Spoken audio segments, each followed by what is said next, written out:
Hello, hello! What is up, fellow geeks? Super Geek Girl here, coming to you live as always from Studio SGG in the heart of Studiopolis Zone. Hope you guys are having a lovely Monday and hope that you guys have a good week ahead of you. Alright, who we got in here? Who we got in here tonight? Hello, it is Sam. Hello, Boots. Hello, Sleepy. Hello, Maddie. Hello, Gabe. Hello, Locomotive. Hello, Myers. Welcome, welcome, everybody. Good to see you guys.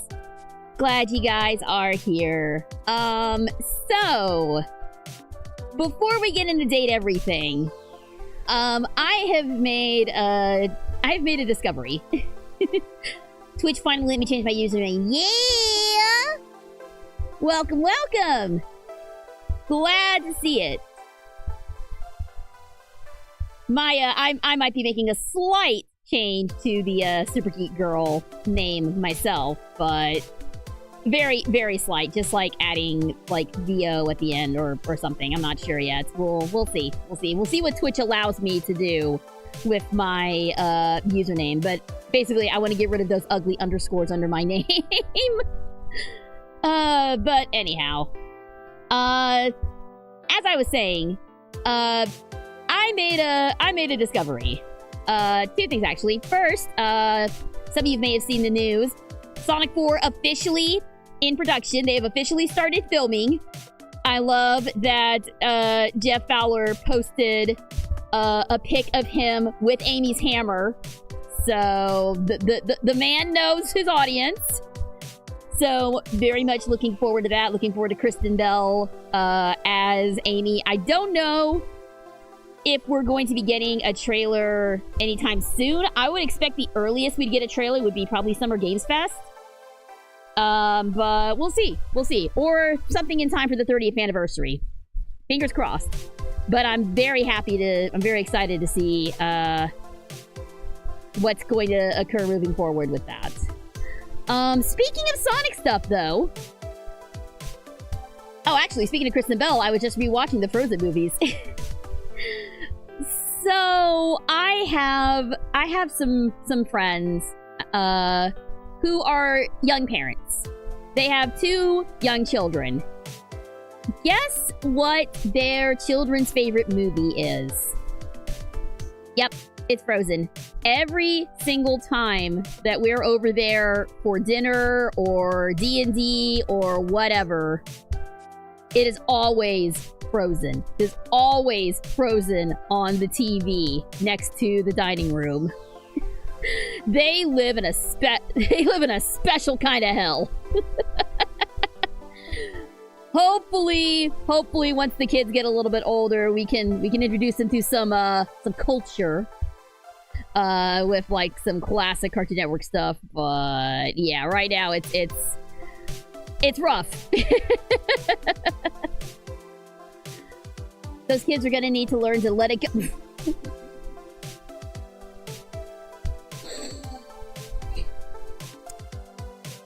Bravo to you, madam. Bravo. You get a gold sticky star. Bravo. By the way, I will have those be actual things. The gold sticky stars that I give you guys when you do good. I will have those as an actual thing. I just need to get the artwork done for them. But anyway, back to Sonic.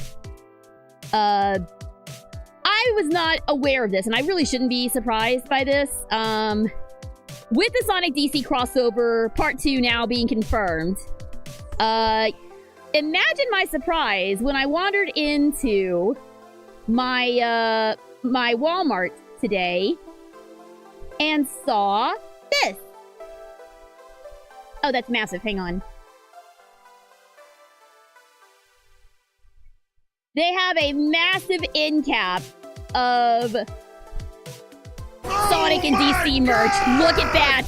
Look at it in all its majesty. Isn't it beautiful? Isn't it beautiful? And everybody's here too. Everyone's here. There's Sonic Flash, there's Cyborg Tails, Shadow Batman, Silver Green Lantern, Wonder Amy, Super Knuckles, and of course, Shadow on his Bat Shadow on his Bat bike. Bat Hog bike? I don't know what you call that.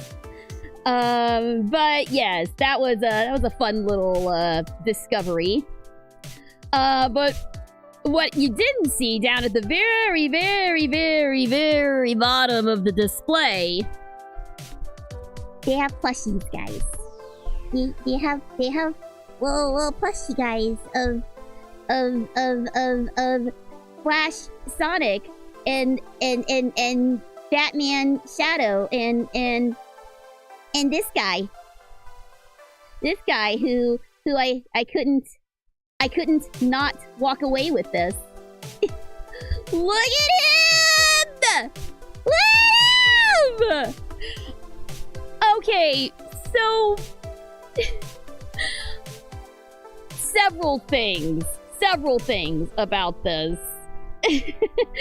Before anybody asks, yes, I could have made a silver plushie on my own. I do have a Sonic pattern that I could modify to be silver, but I could not help myself. He was the only silver in that whole pile. It was all Sonics. It was all, thank you. It was all Sonics and Shadows. That was the only little silver boy in the entire pile. I couldn't not grab him. And I don't have any silver merch to begin with. I don't have anything silver related. Mostly because my husband despises silver. But I like him, and I don't have any silver merch. So I had to. I had to, guys. I'm weak. I'm weak, and I'm an adult woman, so leave me alone. I can spend my money how I want. Oh, but yeah. I have a little silver Green Lantern hanging out with me in my studio now, and he's adorable, and I love him dearly. He's a good little bean. He may be joined by Flash, Sonic, and Batman Shadow at a later date, but for right now, he's hanging out here with me. I cannot remember the last time that I bought a plushie for myself. Okay? Yes, they do have official DC Sonic merch now. According to one of my friends, it's actually been out for a while, but this is the first time I've actually seen it in public. So, if it has been out for a while, I've just completely missed it. Of course, that being said, I don't peruse the toy aisle very often. I just happened to be going down that end cap and saw them and was like, oh, okay. This is a thing now.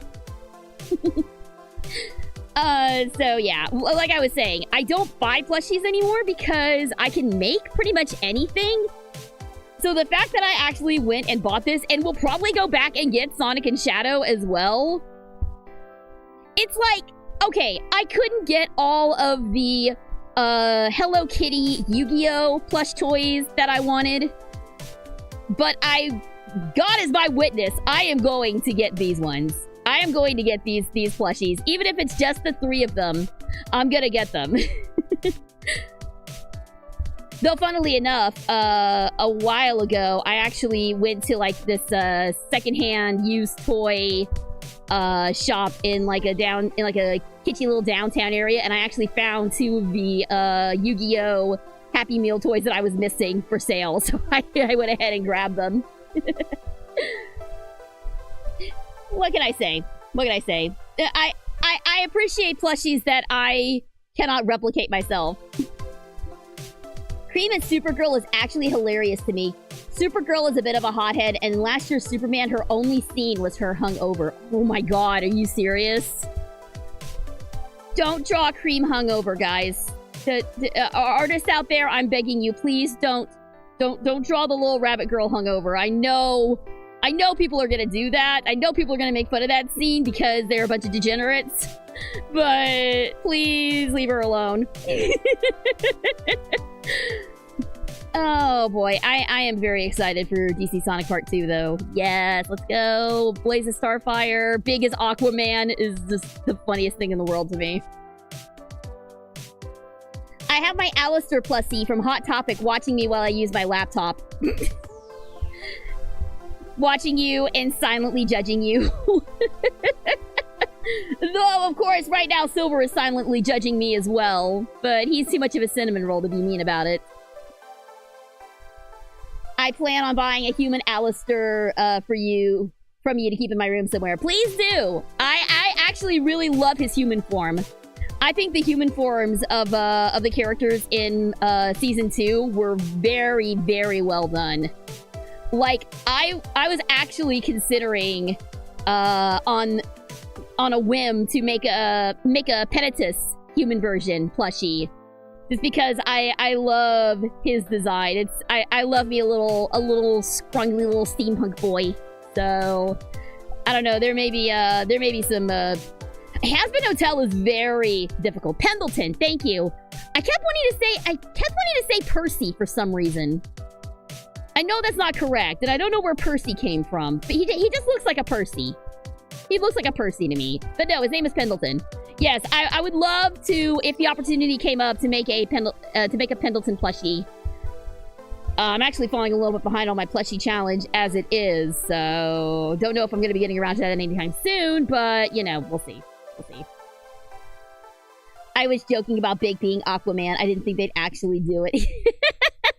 You got some foretelling powers then. How about some plushies from Digital Circus? Those... Okay. I could probably do Pomni. I could probably do Jax. I could probably do Ragatha. But Zooble and Kinger and Gangle... Oh god. Is it Gangle? Is oh god, I've forgotten what the ribbon one's called. I think it's Gangle. And Kane. Yeah, those are not happening. Those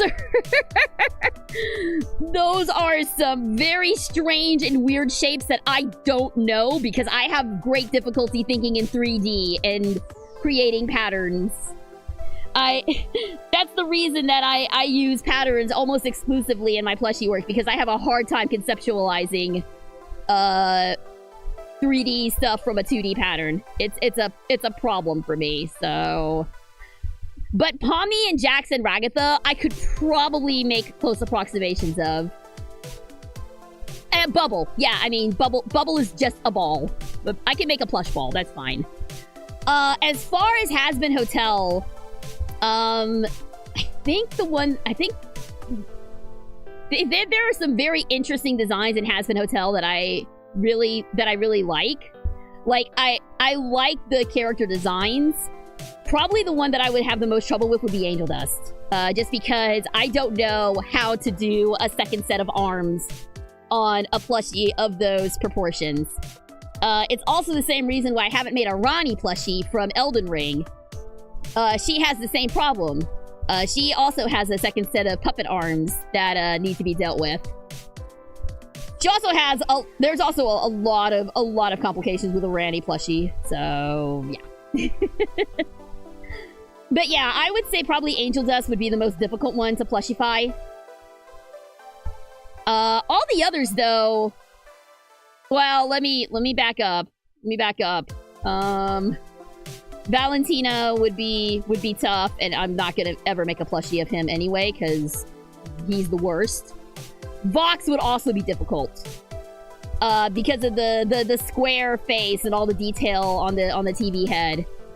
Vox would be really difficult, I think. But probably... I'm trying to think. Husk might be difficult as well, just because he's got a whole lot going on his design. I'd love to make Nifty, though. I would love... Specifically, I want to make Nifty from her Clean It Up song. When she goes into anime mode, I want that... I want a plushie of that Nifty, specifically. Because she looks so freaking cute in that form. She's cute regardless, but that form in particular is just, like, maximum adorable. So, yeah, I would love to do a Nifty plushie at some point. I noticed in his human form, he has his glasses attached to his face by chains. How would that translate into plushie form? So I would probably, in that case... I would probably just use, like, jewelry chain to attach it. Just have, like, a little... I might actually have to make the glasses out of, like, wire for that to work, because I don't think that felt would work well with the jewelry chain. Anyway, we can hash that all out in the commission. But most likely it would just be, like, a gold jewelry chain like you use for a necklace, repurposed and cut down to size. It's one of the fun things about working on things on a miniature level. You see things in a whole new light. I couldn't tell you how many times I go down the jewelry aisle of Hobby Lobby and is like, I could make so many charms and buttons and such for my plushies out of anything here. Anyway. Don't mind me, just geeking out over plushies. Why don't we geek out over some hot anime guys and girls instead? Let's do it, guys. Let's jump in. Oh, someone was asking about a Monokuma plushie. I could probably do Monokuma. I don't want to do Monokuma because I hate Monokuma with a burning passion, but I could do it if I am paid. I actually had somebody almost commission me for Monofunny way back when, but that unfortunately fell through. So I almost did one of the Monocubs as a commission. There's a weird oh, thank you! Sassy Chap Games. Oh! That was Luke! That was Luke! Date everything. I recognized Travis's voice. That was Luke. I love it. Yeah, I don't know why that was... I usually have that turned off. I don't know why I popped back on, but whatever. It's fine. If that's the least scuffy thing that happens tonight, I'm gonna count that as a success. After the madness that occurred yesterday. Which, by the way, if you happen to miss out on a chill, relaxing stream that turned out to be anything but, I've got a short of the epic crash out on my socials right now, because, you know, the one thing that makes a crappy experience better is sharing it online with a bunch of strangers. But seriously, go and check it out. As far as date everything, okay, we've got a couple of goals tonight. I want to try and complete Bobby's route. I want to try and complete Bodhi's route. And I want to see how far we can get in Maggie's route. I don't know if we can do it all in one night, but we will certainly try. And in the meantime, we will connect with other dateables whom we haven't finished their stories for yet. And just gonna see how many love/friendship endings we can get tonight. on our road to realizing everything in the house. Eventually.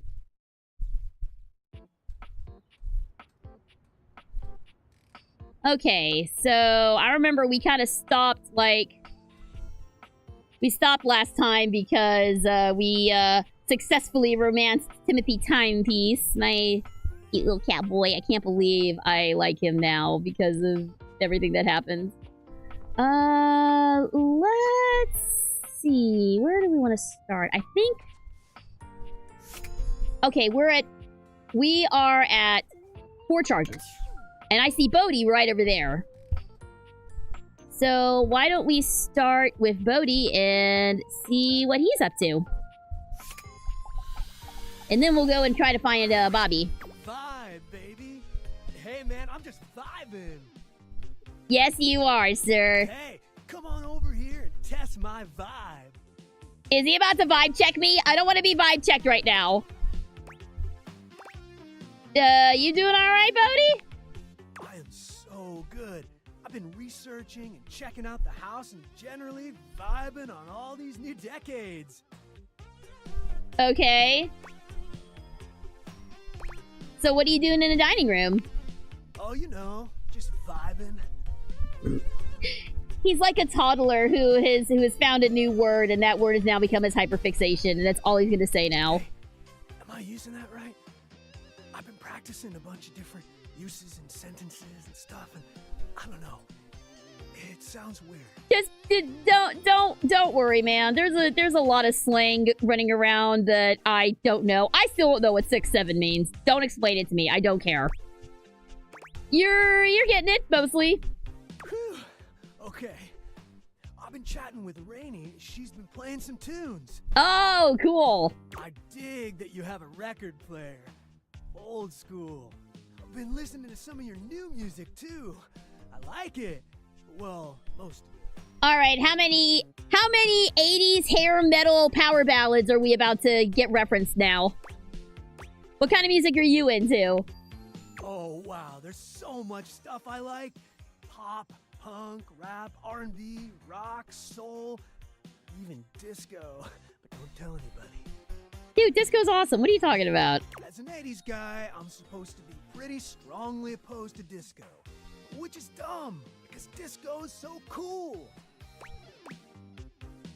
All right, here we go. Here we go. It's time to play Guess the Legally Distinct Favorites. Well, yeah. From my era, I love Tommy Tree and Nikki Seven from Motley Crue Neck, Axl's Roses, Rick James, Richie Sambuca, Yngwie Malmsteen. Oh, and Phil Spector is like the best producer ever. For once, I don't know everything right off the bat here. Axl Roses, yeah, okay. That's Axl from Guns N' Roses. Brick James is probably Rick James, bitch. Phil Spector. No, that's the Microsoft guy. I don't know who he's referencing here. Motley Crue. I recognize that one. But the other ones, Richie Sambuca, Yngwie Malmsteen, I don't recognize those. Oh dear. Maybe I'm not as well versed in 80s music as I thought I was. What? I hate to tell you this, but all the folks you just named are really problematic. Oh, no! Oh, we're gonna have this conversation. We're about to break this man. Oh, yeah, they're wild, man. No, Bodhi, buddy. They're not wild, they're bad people. Oh, bummer, dude. So you met them all, and you know they're no good? Oh, geez. They're better names than some of the localized JoJo names. Changing Highway Star to Highway A Go-Go is just ridiculous. Okay, but yeah, no, it's... God, I need to find a list of, like, the dumb-ass localization names that they used in JoJo. Like, the Scanlation ones had some wild ones, but I know the official release had to, like, seriously change a bunch of them. I gotta find a list of that. Hello, Thaddeus, and hello, C. Josephson. Welcome, guys. Thanks so much for tuning in tonight. Glad to have you here. Okay, yeah, we're about to explain to this 80s time capsule what cancel culture is. Oh, dude. I am about to harsh his vibes so much. I almost feel bad about this. I haven't met them. I don't need to. I know the things that they've done. We don't really look up to any of the people you talked about. So you haven't met them, but you sure? I think Pill Spectre actually killed a guy. Okay, I really don't know who these guys are. I mean, okay, so Rick James being problematic. Okay, that absolutely tracks. But I guess the other ones were... Oh, I wonder if the Tommy Tree was referencing like oh god, I can't remember his name, but he and Anna Nicole Smith had a thing. Anyway, I can't quite remember. What? That's deep bummer right there. So that's it then. All my favorite artists are canceled? Like, they won't make any more music? Probably not. I think some of them are actually dead by this point, too. Oh. You doing okay there, big guy? Sorry. Yeah. Just a lot to absorb. Kinda hurts that a lot of my icons turned out to be bad people. Yep. It sucks. It is a feeling I would not wish on anyone. It's confusing, you know? It is a big mood. Big mood, Bodhi. 100%. I get it. Still happens today. We just find out about it a lot faster. Not always. Not always. My generation is having a lot of conversations about separating art from artist. You can still enjoy the songs, just different awareness. Okay.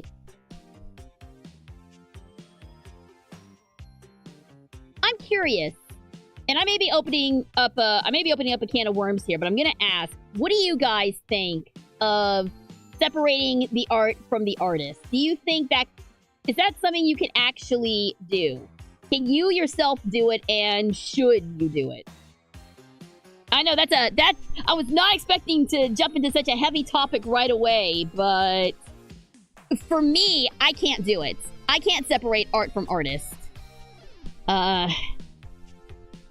There are several anime shows that I can no longer enjoy.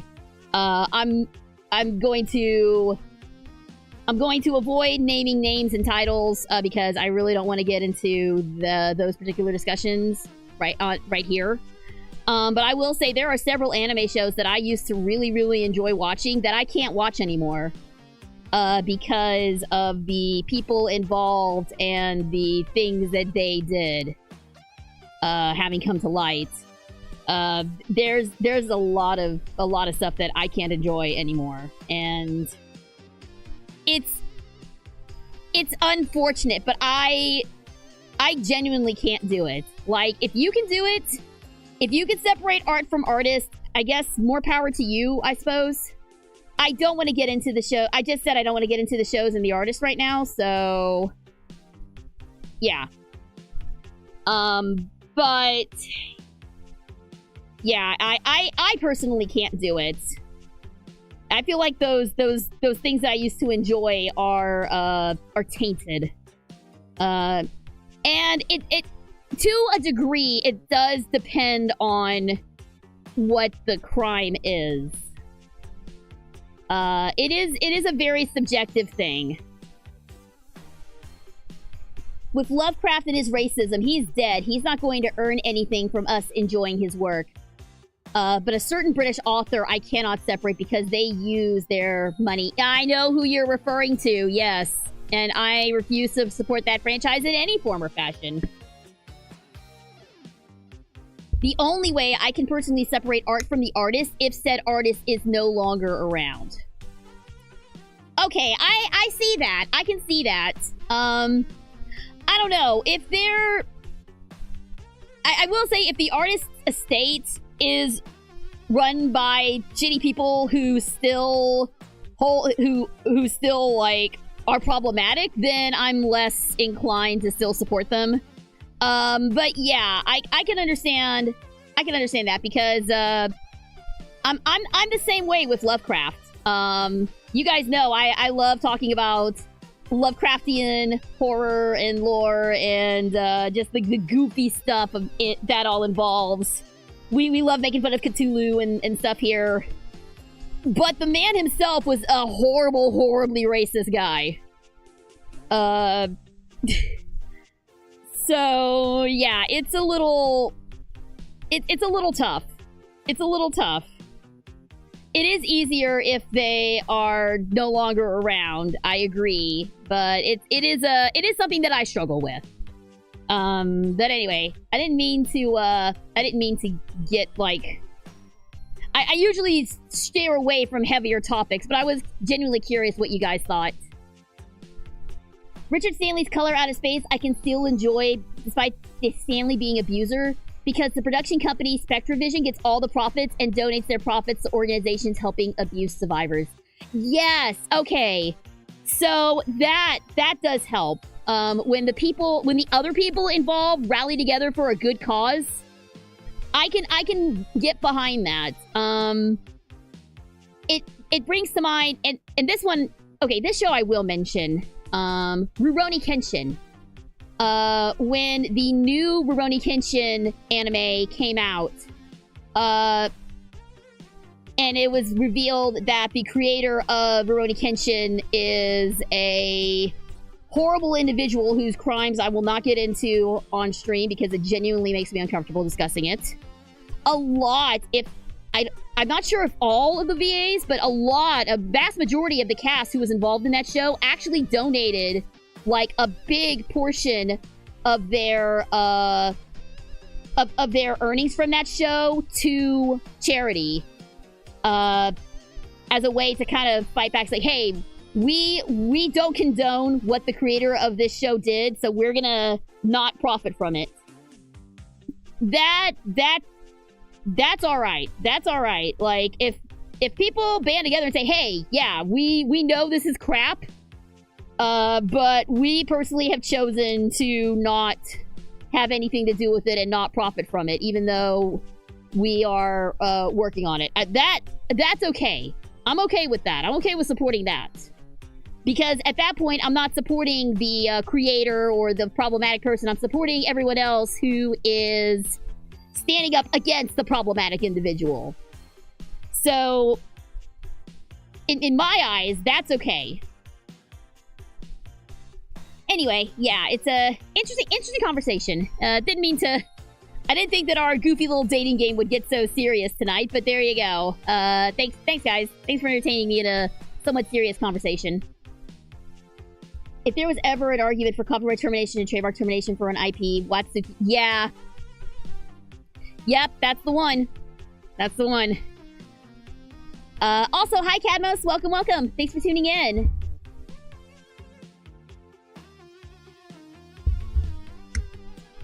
What if the individual changed their ways? Would you still turn them away? You're gonna have to do some serious work to convince me that you've actually changed. And even so, I don't think I would. But, like, I'm not just gonna take it at face value that you've changed your ways. Like, you're gonna have to put in the work and the effort for me to even start considering that maybe you've changed.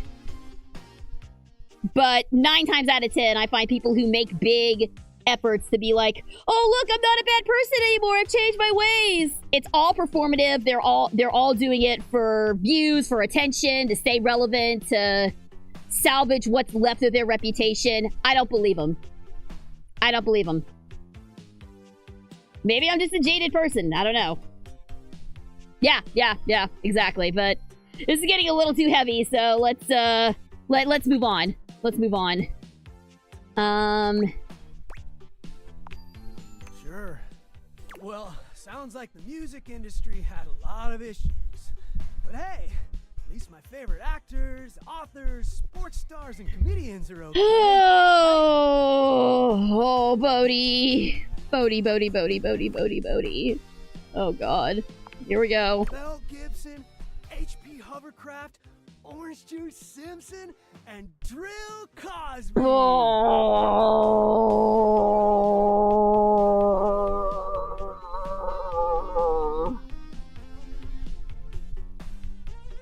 Oh. Oh. Good Lord.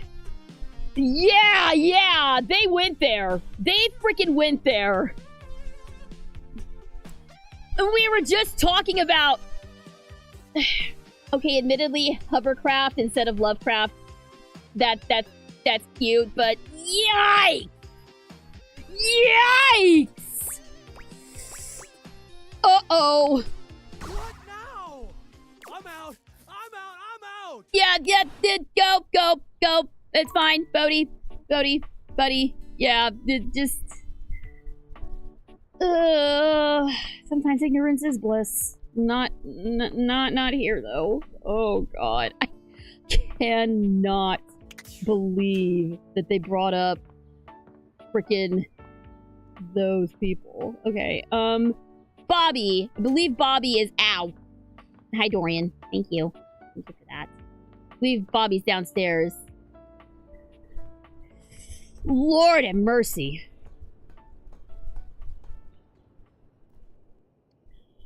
Although I will say, maybe she was down here. I thought that Bobby was going to be down in the crawl space because she was talking about, or they, excuse me. I keep wanting to call them she. Sorry. It's a very feminine design, so I have trouble keeping it straight in my head sometimes. Maybe let's double look at Bobby and see what they actually said. Where was Bobby Pin? Darkness, scary, spiders. Attic? Possibly? If they're not in the crawl space, then they gotta be in the attic, right?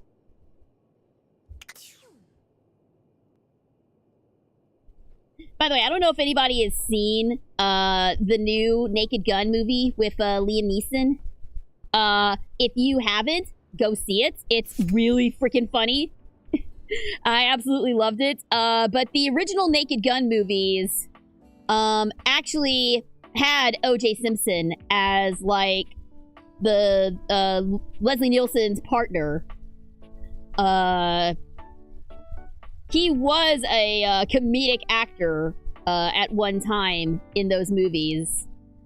And there is a particular scene, and you can see it in the trailer. They actually showed it in the trailer of the movie. There was a scene where Liam Neeson is talking to his father, Frank Drebin, who was played by Leslie Nielsen. Liam Neeson is called Frank Drebin Jr., so you know. So he's talking to a portrait of Leslie Nielsen, and he's like, "Hey, Dad, hope I made you proud." And then it cuts to his other two friends, who are the sons of the original actors. So the other, I don't remember who the chunky white guy is, but he was just like, "Hey, Dad, great to see you. I hope I'm making you proud." And then it pans to the black guy. It's a portrait of O.J. Simpson. The actor looks dead in the camera and goes, "Mm-mm."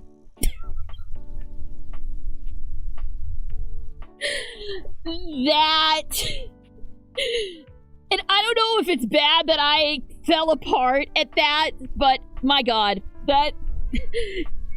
Oh, it was actually, like, they went there, and that scene alone convinced me that, like, okay, yeah, this remake might be pretty good. There they are. Hi, Bobby. I see you. The attic is dark and cold. That's to be expected. What you don't expect, however, is that Bobby has company before you get here. Uh-oh. Who's it gonna be? Is it gonna be Sophia? Then again, it might be more accurate to say that Bobby's company has them. Listen here, you little worm. Oh, yep. There she is. There's Dummy Mommy has entered the chat. You think you can just slither into my attic and start helping yourself to my real estate? No, No, mistress. No, mistress. No, you spineless, pathetic little pin. Nothing happens in this attic without my say-so. You understand? Well, I'm glad we befriended her first. You will not be playing pretend gangster in here without my express permission, you sniveling, lowly little maggot. The safe casts her steely gaze towards you, and you could swear the room has gotten 10 degrees colder. I'm getting them and going. I'm getting them and leaving. I'm sorry, mistress. Another uninvited guest. Why don't you go explain to them that you will not be conducting your business here? Yep, nope, yeah, ma'am, yes, ma'am. Bobby, let's go. Let's leave. Ma'am. Good, Pin. Don't disturb me again, or I'll have to punish the both of you. And it won't be the fun sort of punishment. I see those coins on the end of your whip. Let's go. Let's leave, Bobby. We're out. Monique wanders into the fray, looking uncharacteristically confused. What now? Nobody you need to worry about, my angel of accounting. No one of worth or consequence. Oh, I see. Bobby lowers their voice, doing their best to appear entirely unbothered by the conversation you just witnessed. They try to strike a casual pose, leaning one arm against the wall, but they accidentally hit a spiderweb and shriek. I wonder why we haven't come across a personification of spiderwebs. Well, I guess we have Dolly, which is she's not spiderwebs, but she is dust. Actually, if there were a personification of spiderwebs in this game, I would hate them on sight. So it's probably for the best that there isn't one. Goddamn! They look back towards Sophia and lower their voice again. Welcome to the attic. Potential future site of the Pin criminal empire. Oh, you're still going forward with it! Didn't you just get told you can't be here? What? By that stuffy old safe? I ain't scared of her. You should be.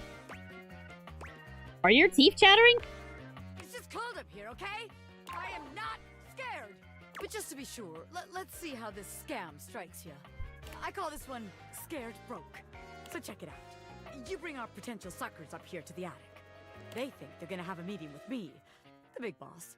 We keep them waiting a while, a good 20 minutes or something, and you keep reassuring them I'm coming. I sneak up on them, scare the shit out of them. They drop all their money and valuables, as one does when scared shitless. The only thing that I've ever dropped when I was scared was a bottle of pine sol. And that was all over a, Okay, well, to be fair, I didn't drop the bottle of pine sol. It was more like I smashed it all over the garage floor because a spider ran past me.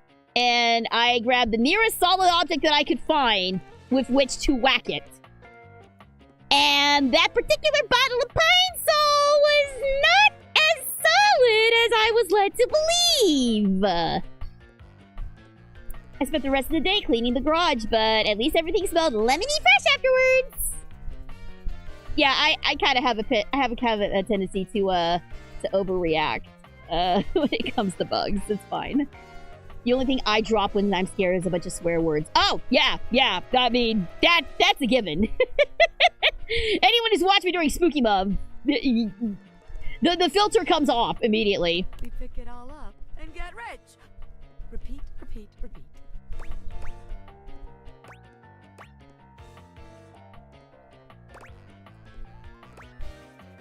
I think there's already too many people up here to maintain the kind of scary environment you'll need. God, yeah, you're right. It was a great idea, but all these wise guys up here crowding my shit and ruining the vibes. Yes, it's not my fault, but it won't work, will it? Bobby looks around the room, as though desperately trying to source some inspiration from somewhere. God, they really are gorgeous, aren't they? Like, their design is just... Mmm. They fold their arms over their body, trying to keep warm while still trying to look effortlessly cool. The result is less than convincing. Well, look. Maybe this time you come up with a scheme for us. Huh? Recruit? Hey, you're the big crime genius here, not me. I mean, I am, but damn. Sometimes I want to break, you know? What's the point of having underlings when they never want to do any of the work for you? Sometimes a criminal mastermind needs a little break. But whatever. Can't get blood from a stone and all that. So fine. The attic ain't doing it for us. I see that now. From behind the two of you, the specter of a ghostly woman materializes, placing a cold, transparent hand on Bobby's shoulder.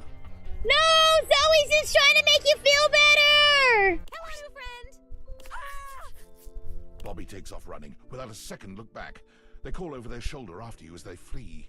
You can find me where the magic happens, baby! A den of sin and rest in equal measure! Aww. I just wanted to say hi. Oh, Zoe, it's okay, hun. Sorry, Zoe. Come back soon, okay? Sure. See you later. Mwah. Love you, sweet girl. Yeah, the NBs are totally slaying with style. All right, we still got two blips. So who should we talk to? Uh-oh. Yeah, why? Why did I get hit? Why did I get hit? No.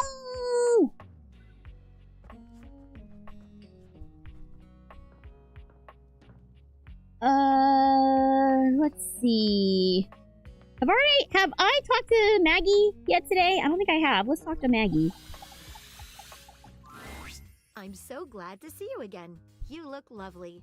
I hope you don't mind. I took the trouble of ordering your tea for you. Oh, well, thank you. It's a jasmine green tea. From Kopi, of course.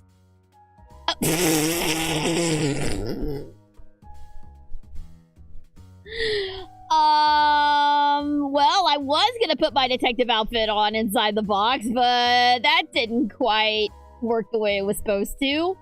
Hold on. There. Okay, well, players are important, guys. Ooh. Hey, I am down with this. Look at that. Kopi knows what they're doing. I need to go talk to Kopi some more. That's very thoughtful of you. I'm so glad you think so. Hope you don't mind. I went ahead and researched your favorite order. I actually don't like green tea. I think it tastes like grass, but I appreciate it. How exactly did you do that? Simple.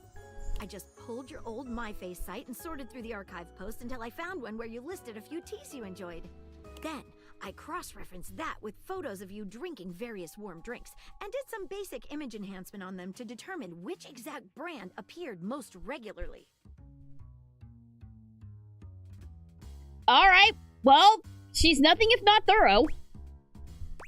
Please don't do any more research. I mean, I want to say this, but I also don't want to piss her off, so... I want you to feel cared about.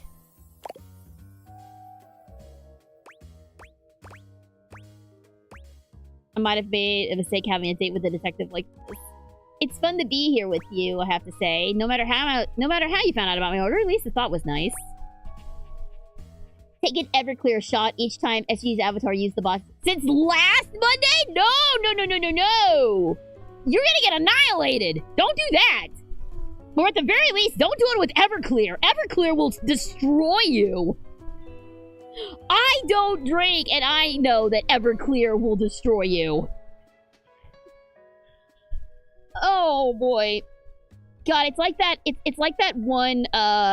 It's like that one short I saw of all these college kids making like a big mixed drink, and everyone was adding like super safe stuff to it, like 7-Up and orange juice and like poppy soda, and every single one of them was like, I'm adding something non-alcoholic because Allie just got broken up with, and I know she's gonna want to go hard. And sure enough, the last girl, Allie, came in with a big old bottle of Everclear and emptied, like, half of the bottle into their mixed drink. And, yeah, completely annihilated it. It was... I'm gonna have to find that video and post it in the chat. That's it's just the build up, and then here's Allie. It's so good. It's fun to be with you, Maggie. I rarely let my glass down, as it were, so I apologize if I'm a little rusty. What have you been thinking? The way you gave yourself to that last mystery. Dropped everything in order to help me solve it. Nobody has done that for me before. I'd do it again in a heartbeat. That's the most attractive thing you could have said to me. You make it really fun. My heart.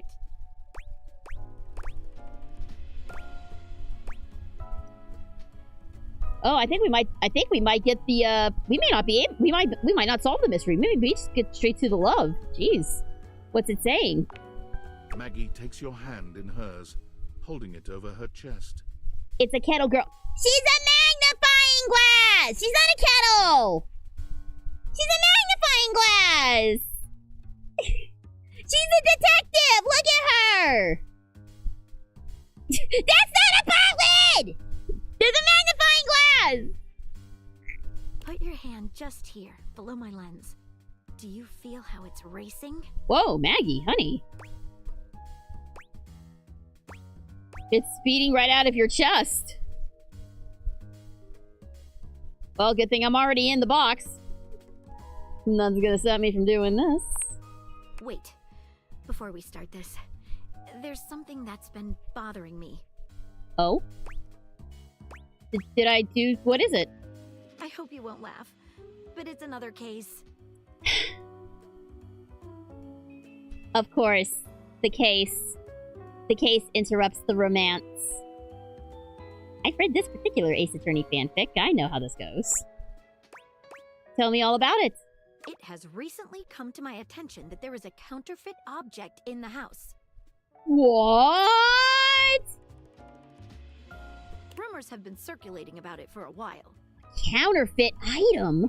At first, I wasn't sure there was anything to them. After all, rumors can be nothing more than loose talk.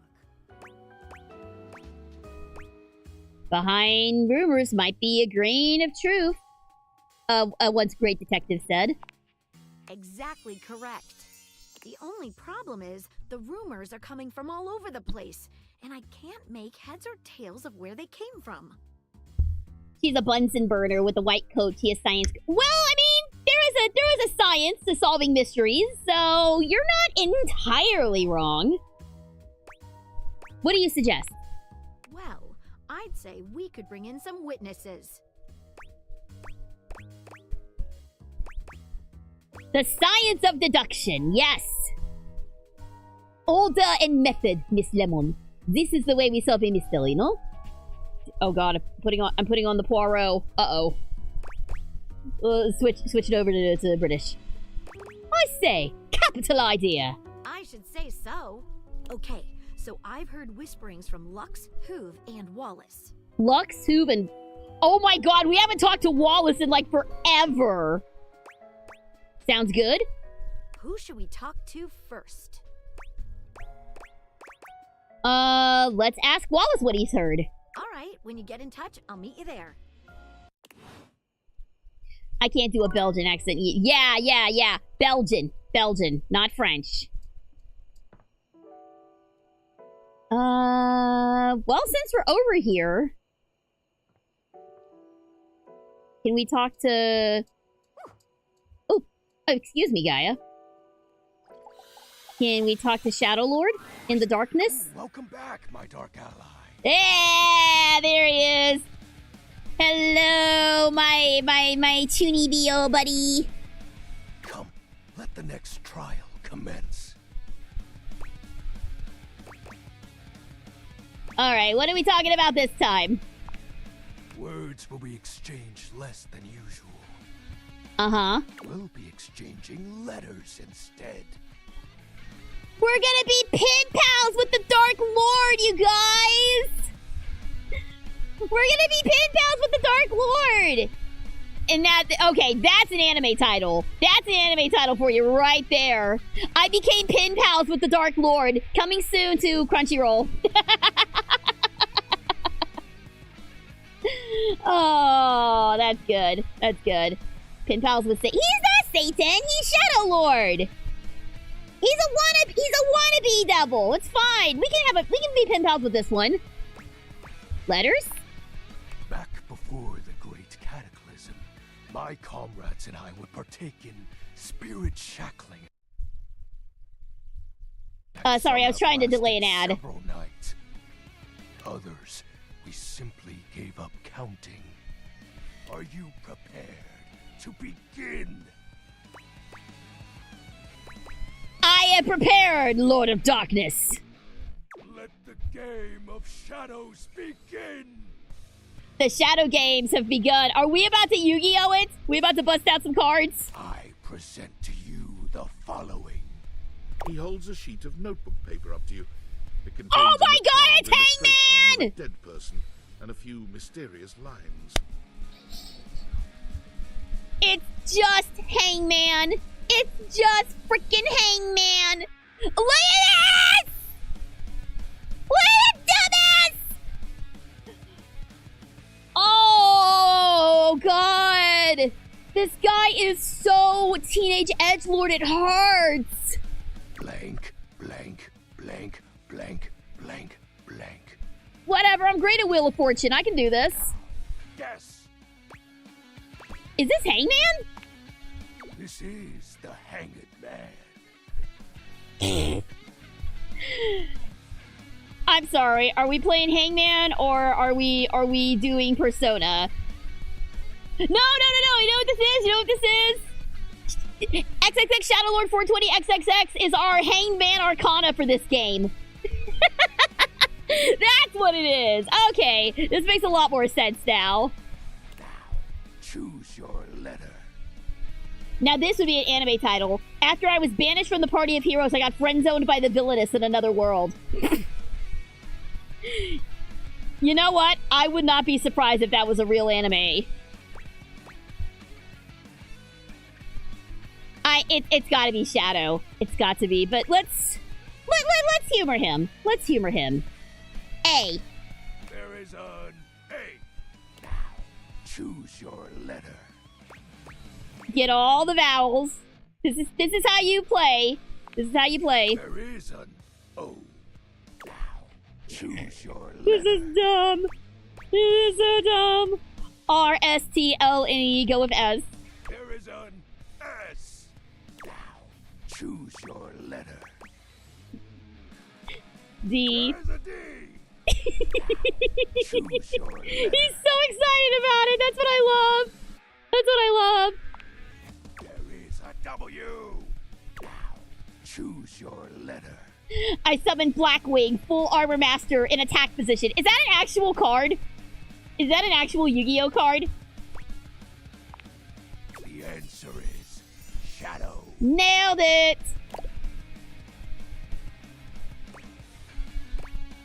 That's so sick, dude. Completely sick.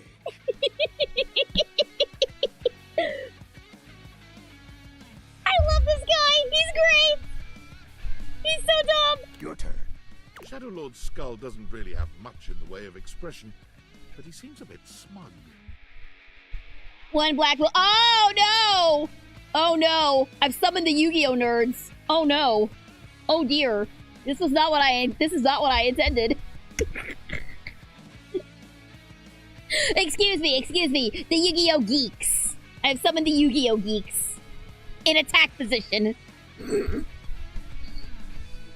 I just feel like I just feel like in attack position is just something you can just tag on to the end of any sentence and it works. You can see why Jubilee thought he was. Yes, no, I totally. Aside aside from her being big into monster guys anyway, yeah, I can totally see it. Dark Magician, the magician of dark magic. Konami has gotten to the point where new cards have redundant name. Oh god. I attempted to learn how to play Yu-Gi-Oh in college.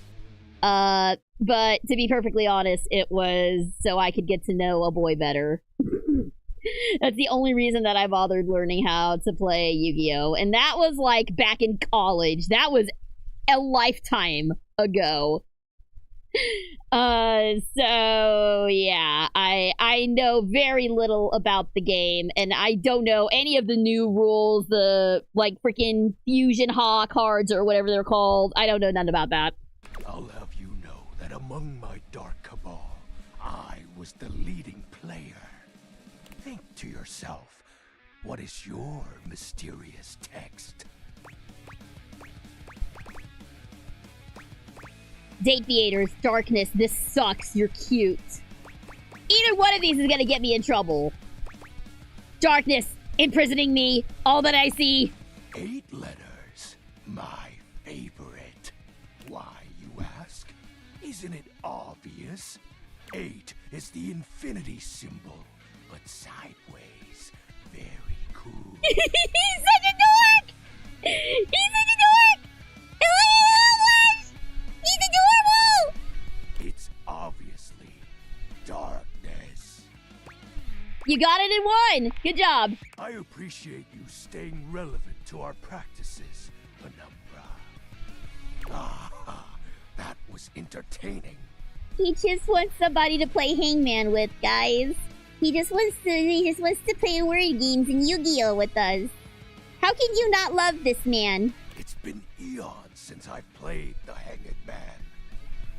The Hanged Man. Last time, I engaged in a mighty face-off with Lunar Knight that lasted until sunrise. Lunar Knight? Is that like Stumpy's evil twin? Is that Stumpy Knight's evil twin? Is Lunar Knight? Uh-oh. We're developing lore. Oh, it was legendary. Who's Lunar Knight? An old comrade from before the Great Cataclysm. There he is. There he is. Talking about the evil twin has summoned him. Oh, I'm sorry. It's your nephew. I didn't realize you were related. Oh my god. Oh my god. That's so good. Were I at the Air Crunchyroll, I'd be one of those that has no interest in being in One Piece. That's a shame. I have been in One Piece. But yeah, I feel like everybody at Crunchy has been in One Piece in some form or another, in a either a teeny tiny role like I had, or as a baller. By the way, I want to watch One Piece live action. Apparently, some of my friends showed me the season 2 trailer, and everybody looks sick. He thinks he's hot shit, but he's never been in a fight. Oh, Lunar Knight hasn't? Okay. Okay. Were you two close? He was a former shade of mine, if you get what I mean. Our conversations gathered more shadows than any other void dweller. The Lord of Shadows and his loyal knight. Ooh, sounds like your nephew was quite close with Shadow Lord, Stumpy. Us two were perceived as an eternal pair. Did you not approve of their relationship? Is that what happened? The Great Cataclysm. What is the Great Cataclysm? Tell me more. Very well. Ah! No! No! No! Wait! I said the Great Cataclysm, not the Great Duckalism. I suppose a proper explanation is owed. watch this be like the most mundane thing ever. I am very excited to know what this great cataclysm is. Thank you for the love. Tell me, Penumbra, what do you presume to be a power more fearsome than darkness? The light? We don't live in a world of whimsical tales and fantasy. Not anymore, at least. The overwhelming phantasmic force that realigned the unified lives of my comrades and I is... time. Oh. You drifted apart. There was no one moment or act that caused it. One night, I was with Lunar and my friends, joyfully conversing about whatever came to our minds. Time crept into our dark haven. I'm really trying to push back these ads because I want to finish this dialogue. Distance, a symptom. And then, many nights later, Lunar no longer wished to be by my side. Boredom came next. My friends took less and less interest in our nightly discussions. They too left, one by one. No. And then, I was alone. You may think it cruel of them for leaving without a proper goodbye. But I respected all of my friends' decisions, even Lunar's. I don't harbor any wrathful thoughts against any of them. I just think back to those days fondly, and wonder why time had to come for us. We were happy. I was happy. No, Shadow, I'm sorry. Oh, shed not a tear for me, Penumbra. Time comes for us all in ways we don't expect.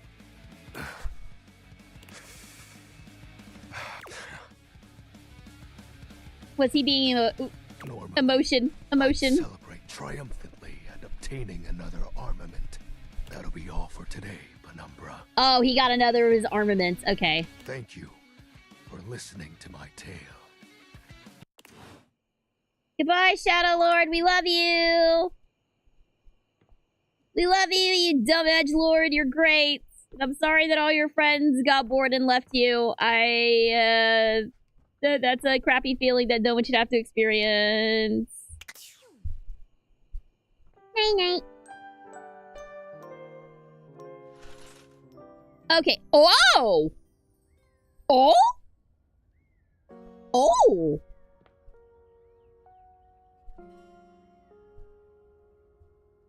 Sir? When did you get here? When did you show up in my boudoir? Well, I guess we're starting with Bodhi today. That's the time capsule! That's Bodhi's time capsule! That's Bodhi, I should say. Okay. It's fine, Maddie. Okay, before we get into this, though, we need to, at some point today... Okay, so what we're gonna do, we're gonna talk to Bodhi and Bobby, as always. But today, we also need to speak with Lux, we need to speak with Hoove, and we need to speak with Wallace. We need to speak with Wallace first. So we can find out what's going on with this fake object that's floating around in our house. We wake up and Bodhi is in our room. Nothing weird about that.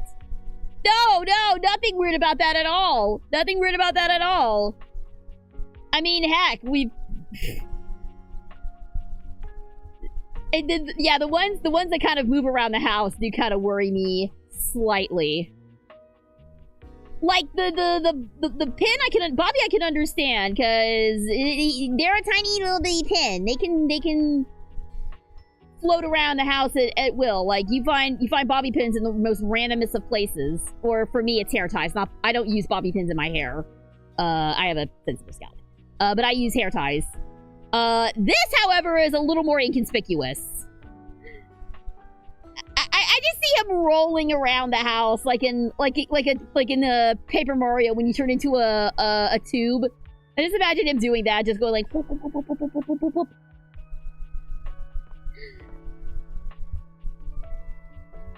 Oh, but wait, didn't Bobby say that they were going to be in our bedroom as well? So I wonder if Bodhi overrides Bobby, or if Bobby's in here somewhere.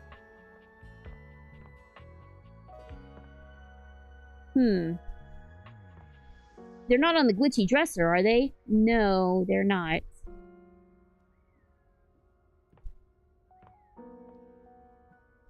Because Bobby said it's where the magic happens. I assume that they meant the bedroom. A den of rest and whatever in equal measure. Alright, well, I'll tell you what. I've delayed the ad breaks for as long as I can. So we are going to take a quick little ad break here in about 10 seconds. I am also going to step away for a brief moment. But when we come back, we will continue in our fun time adventures. Also, Bobby is right next to Bodhi. I'm a moron. They're right here next to each other. So, hey, we can talk to both and not even leave the bed. All right, back in a flash, guys.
Hey, and welcome back, everybody.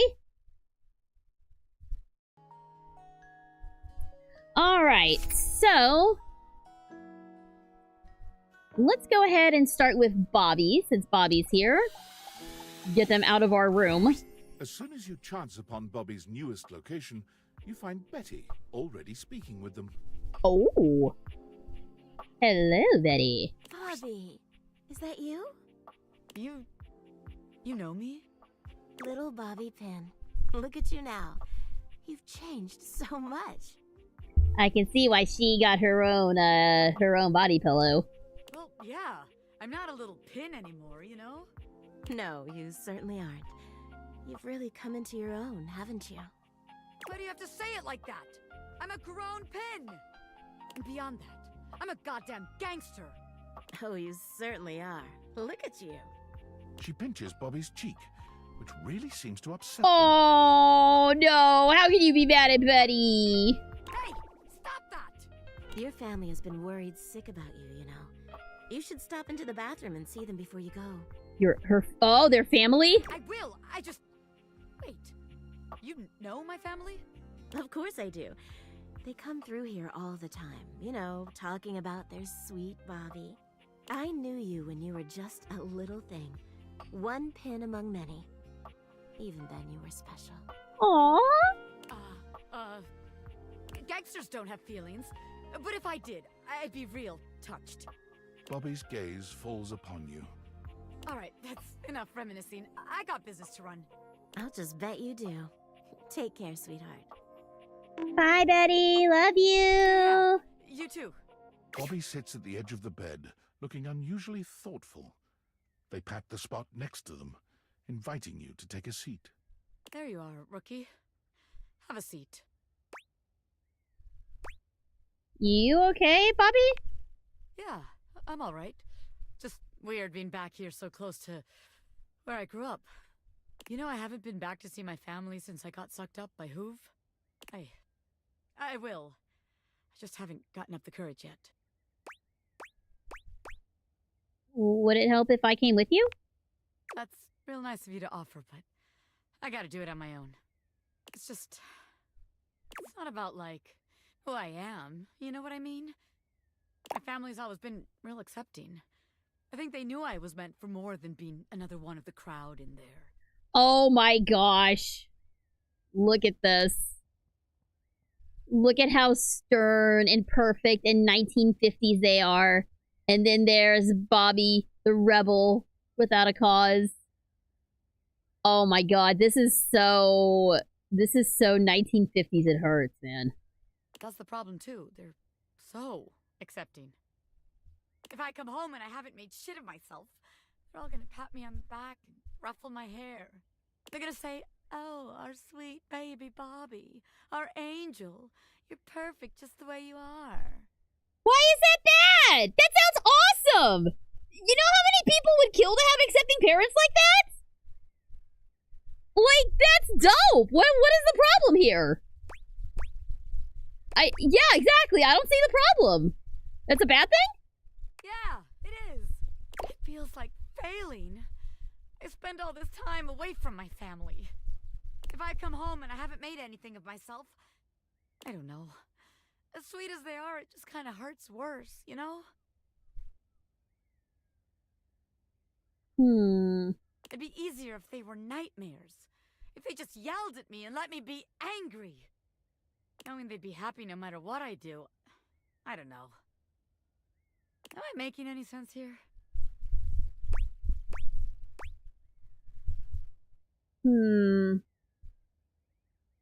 Yeah, first off, Bobby is non-binary, so they are a pinhead.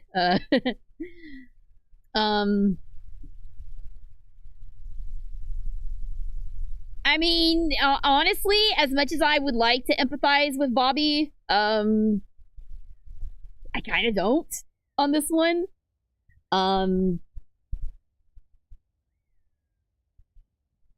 I mean, yeah, it would make sense. It would make more sense if the parents were assholes, and then you're like, oh yeah, I mean, how do I explain this? It's like, if the parents were jerks and it's like, well, I'm gonna go to the big city and I'm gonna be a big success and I'm gonna show you, Dad, or whatever, then yeah, that would be more understanding. That would be easier for me to understand. But yeah, coming home and being like, oh baby, we still love you. That's awesome. Like, I would love that. Like, it would be way worse if I came back and they were just like, didn't want to even talk to me anymore because I fumbled so hard. That would be way worse. I don't understand why them being accepting of Bobby is a problem. Also, I guess I've just been fortunate enough to have parents who were supportive of me growing up. So I don't know, maybe it's just one of those things that I can't identify with. The reason why Bobby is unaccepting of their parents is because they want to be seen as something more than sweet little Bobby. Okay, so it is kind of, I want to make something of myself. I mean, yeah, I get that. I get wanting to be independent and be a big shot and be big time and everything. Like, that part I understand. The part about coming home to a supportive family is not, and being upset about it is not. That's the part I don't get. Let's be diplomatic here. You shouldn't put so much pressure on yourself, Bobby. Well, if I don't, who will? How else am I gonna make something of myself? Nobody else is gonna do it. I want my family to be proud of me, not just cool with me. Oh, there it is. There it is. So I gotta be a little hard on myself. Otherwise, I won't have no kind of pressure on myself at all. And then I'll just do nothing. Oh. Oh, okay. Now it makes sense. I don't think it has to be like that. I think you should just try to find what makes you happy. There's always another way. There's always a bigger fish. I think you should just try to find what makes you happy. I thought I already knew, but maybe I never had a damn clue. Bobby stands, dusting their hands off. From what, you're not sure, but they seem to think it makes them look cool. All right, rookie. That's enough wasting time talking about feelings. We got one more place to check out. I think it's a real winner. You can find all kind of extreme temperatures there. Hot, cold, and all kinds of work happens there. See you there. They're going to, damn it. So sorry, Bobby. They're gonna go pester the breaker box, aren't they? In the Tokushima Prefecture, there's a city called Naruto that's noted for its whirlpools. Naruto himself is likely named after... I thought Naruto was named after Naruto Maki. The little spirally fish cakes that they put in ramen sometimes. I thought that's where the name came from. Was I mistaken? Because Uzumaki is spiral. And Naruto Maki is the little spirally fish cake doodabbers. I thought that's what it was, but I could be mistaken.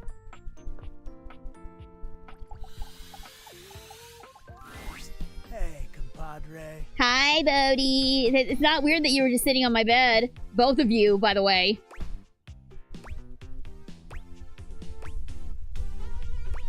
Oh, both of these are a bit aggressive.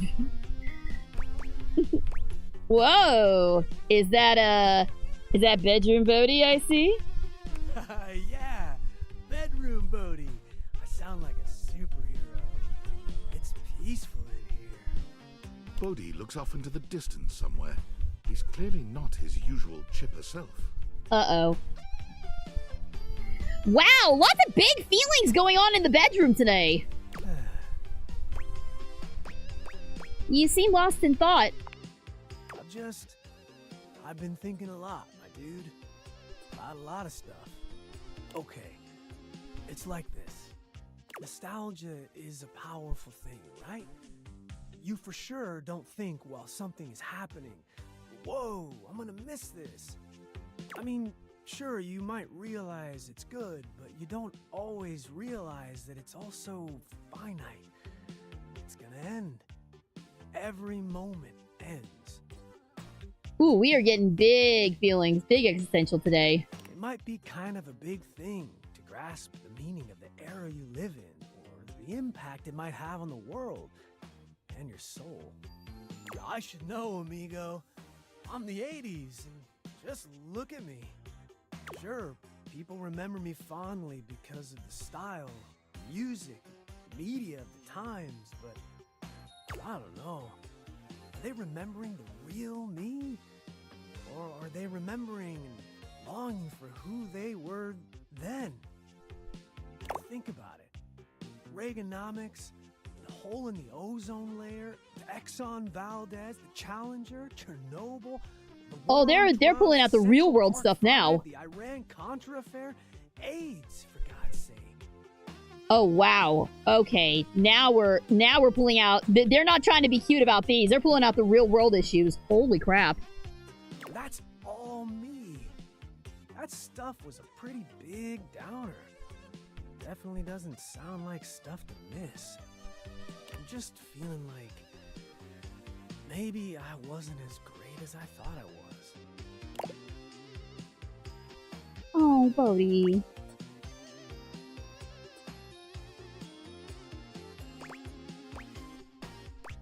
Okay, hang on. These look this. Every decade is a mess. That's right. Nothing is perfect, but that doesn't mean it doesn't have merit. People remember you for the good things too. People. Oh, here we go. Here we go. People love you for who they are. Dude, I love you for who you are. Wait. What did you just say? I said I love you. You do? Yeah, everything. Even your flaws. I love you too. Yes! Let's go! I love you so much. Oh, Buckle. Hold on. I feel a power ballad coming on. Oh! Oh! I don't know if I'm ready. I don't know if I'm ready for this. Oh yeah, here we go. It's time to feel it. If they actually put like a damn power ballad in this game, I am gonna lose my mind. Oh my god, is this happening? You bet your booty it's happening. Bodhi begins to play his guitar Oh my in god! singing with all the skill and bombast of the 80s musicians he no doubt adores.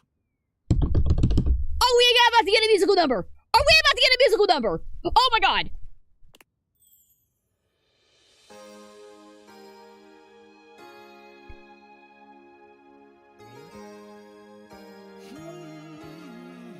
Woo! Woo! You got that old nostalgic feeling. You're drifting off to a better time. Put in all your hopes and decades long ago. Oh my god! But you're flying ever so high. Then your heart starts to remember Oh my god, it's an actual song! a world more simple and kind. Oh babe, I pray you hear the memory in my song. As I take you back to the time. Here we go again to the 80s. Glowing in the neon lights with my baby. It's love and you know what the date is. Oh my god! Things are moving too fast. It's how we did it in the past. Oh my god! 80s. This is awesome! Put your lighters up! Or your cell phones, whatever! It's the same thing these days! Do it! I love it! I love it! It's so good! Oh my god!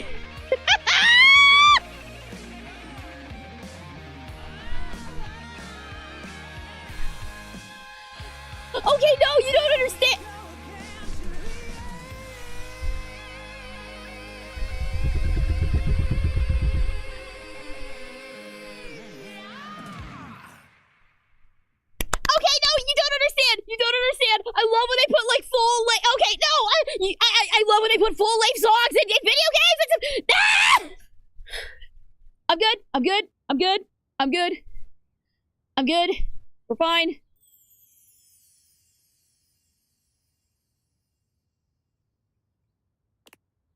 Okay. Finish listening. Yeah! Oh my god. I can't believe it! This is totally Old Gods of Asgard-us! That was wild! You know it! I love the 80s and I love you! And I know I'm in love with you! Woo! Man. Oh my god. Best love ending so far! Best love ending so far! Radical, babe! Oh my god. That is awesome!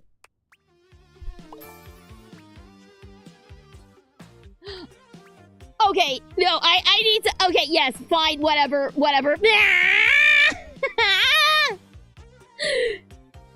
Okay, no, you don't understand, guys. You don't understand why this is such, why I'm freaking the fuck out right now.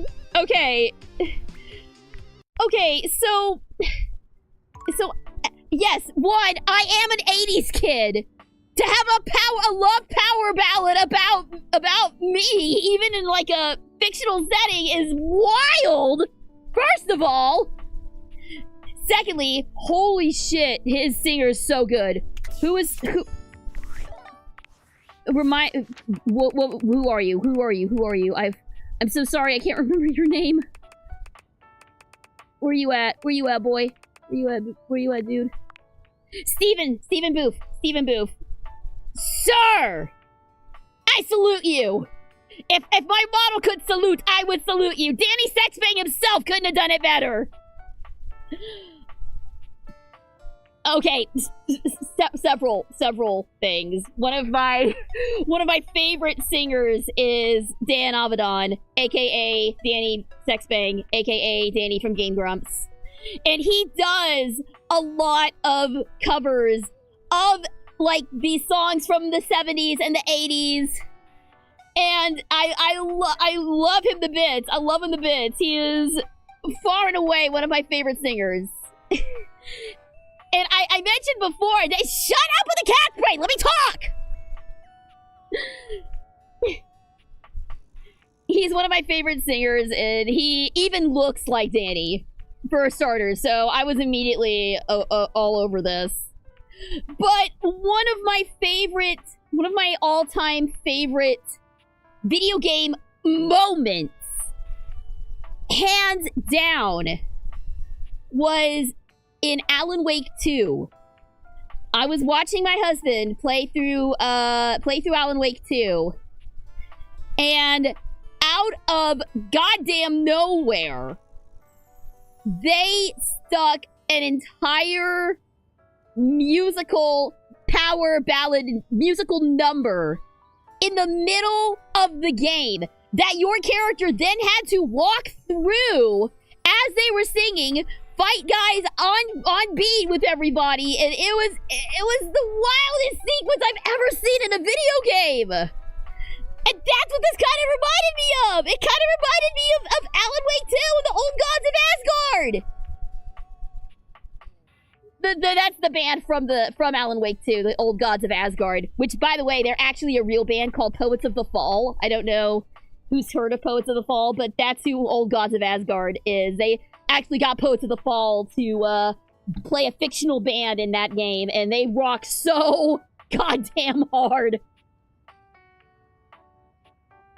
So yeah, anytime a video game puts a whole ass musical number in the middle of the game, like, I'm gonna lose my goddamn mind. It's, that was bliss.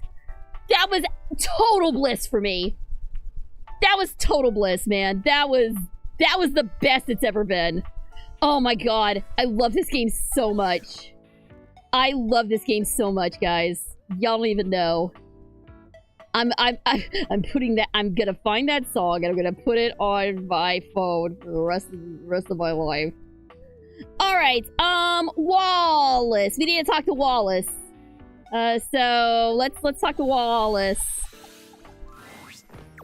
Wallace. Have you heard anything about a counterfeit item in the house? Let's get back to solving the mystery. Also, hi Wallace, we haven't seen you in a while, buddy. How you been?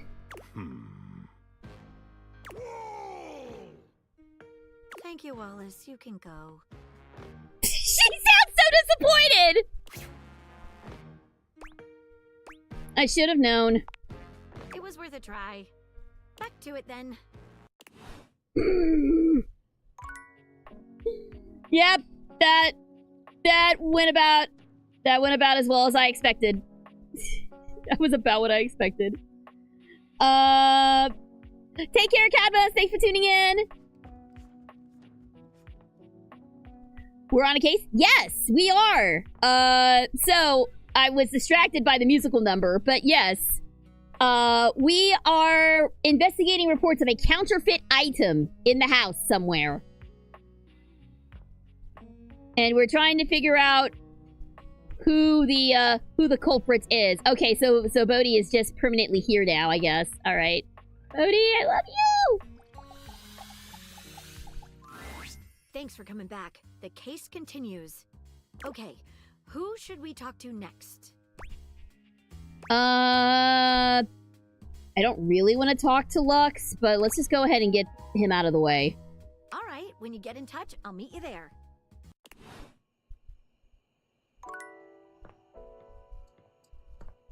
All right, let's go ahead and get his obnoxiousness out of the way. I'll just do it over here since I'm already close to the bed. All right, Lux. What you got for me? What kind of awful scandal are you into now? You find Lux fiddling with a tripod, but they're quick to straighten up and look entirely unbothered when they see you approaching. You can feel them turn on, a tangible shift in their energy. What's up, bitches and bros?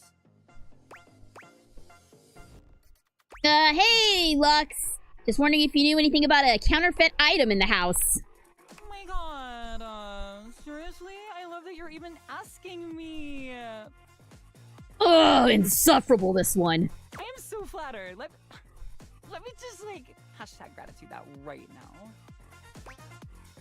now. Lux, we really need... OMG, like, just give me a second, alright? I am just trying to give you a shout out. What's your handle?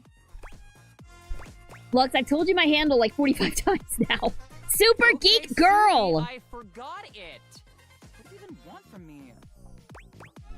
Can you please, for the love of all that is good and holy... Uh-huh.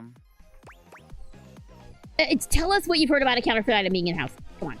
House? Item? About? Yeah, that's what I figured. Because I'm beginning to think it's you. I never thought that you would even freaking ask me that. And I even have an answer. So, like, don't we love this for me? We don't love this for you, Lux. Let me just set up my camera so that we can film me answering it. Fine. Okay, so, like, I'm ready for my interview. Okay. No, oh, hang on. Let me just do my hair. Maggie, honey, you can jump in anytime. It needs to look like I spent $500 on it, but also like I spent $8 on it and got it done by my sister. It's not a complicated question. Wow. Okay. Seriously, you cannot rush this. I'm a professional, okay? An icon. I can't just show up looking like I spent as little time on my appearance as you did. Bitch! Lux! Thank you, Maggie, Jesus! What have you heard about a counterfeit item? And who have you heard it from? Answer me before I back my lens off, turn your light into a narrow beam, and singe you with it! Okay, well, we know who the bad cop is in this duo. Oh? Please, and thank you. I heard that one of the dishes was a counterfeit. I heard it from Sepford.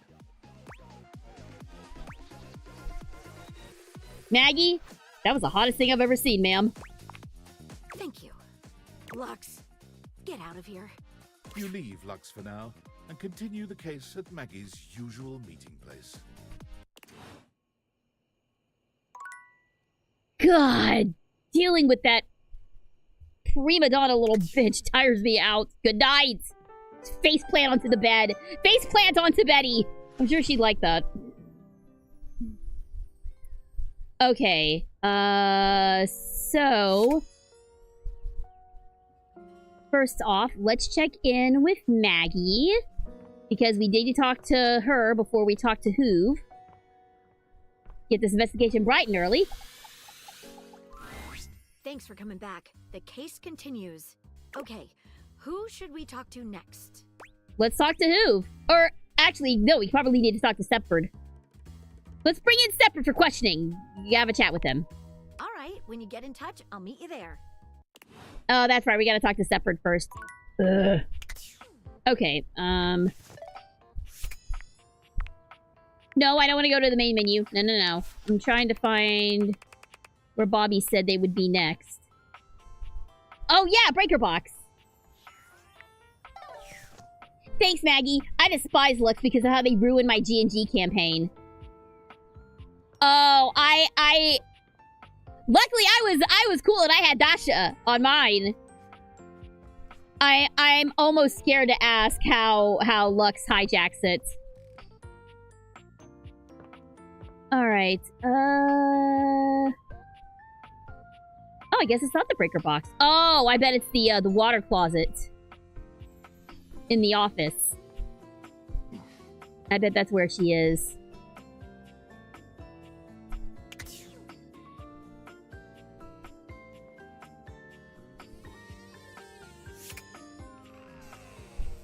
Mr. Trapdorian, excuse me for a moment. Can you unroll the rug? Oh.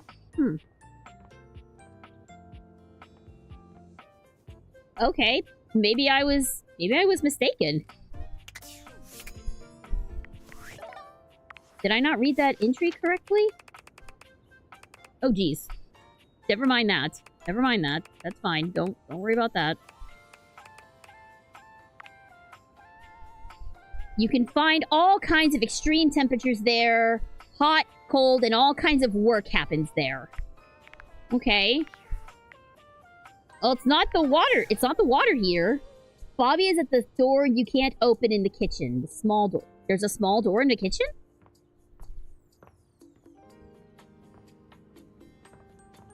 Small door. Oh! I never even noticed this. Wait, is this a door? Is this a Dorian? Is this a Dorian? I still haven't talked to all the Dorians, I don't think, so... Well, let me see.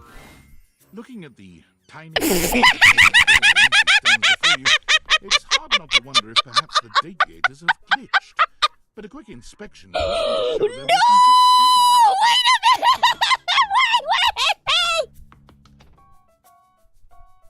No! Why is he a bobblehead now? No!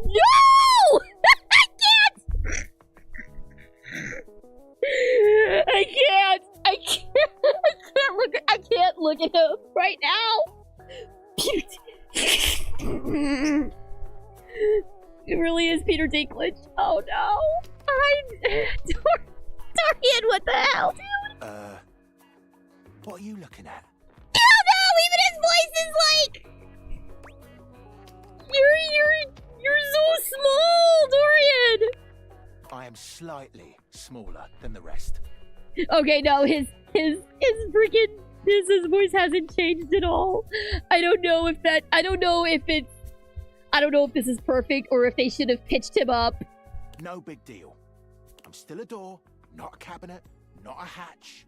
A door, just as much as the rest. Yeah. Understand? Okay. Whatever you say, little boy. Good.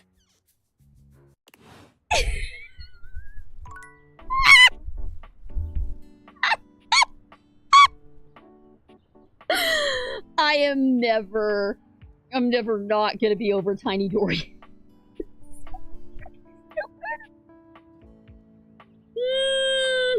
That's so dumb! Why would you do that to him? Oh, God. Oh, God, I need one. Thank you. He really does sound like Jason Statham. Yeah, he really does. Uh-oh. Oh, we gotta redeem. You gotta super squeak. Super squeak activate.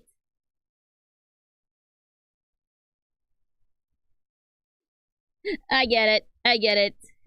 Dorian can't be... Uh-oh. That's not correct. That wasn't supposed to do that. Dorian can't be pitched up, so I have to be pitched up. Is that it? Well, you can't have a pitched up Dorian, but you can have a pitched up SDG. How's that? we'll roll with this for a little bit. Alright. Bobby, what you got? What you got, buddy? For once, Bobby isn't in the middle of a conversation or cheerily posturing when you find them. They look lost in thought. Uh-oh, why? You made it. Welcome to the future site of the Pin Crime Family HQ. Is something the matter? You could tell, huh? Guess there's no point in keeping it in any longer. Yeah? You've been all over this damn house. I had so many ideas for schemes. But what's the point? This is a house, not some bustling metropolis full of suckers. We all have the same shit. We all share the same space. You can't share space with your suckers. That shit is awkward as hell. It's called being a villain on a reality TV show. You know, I spent all my time locked up thinking about all the ways I was gonna make money. All the ways I was gonna make my family see I wasn't just little Bobby Pin anymore. I was gonna be somebody. Now that I'm here, I don't even know what the hell I'm supposed to do with myself.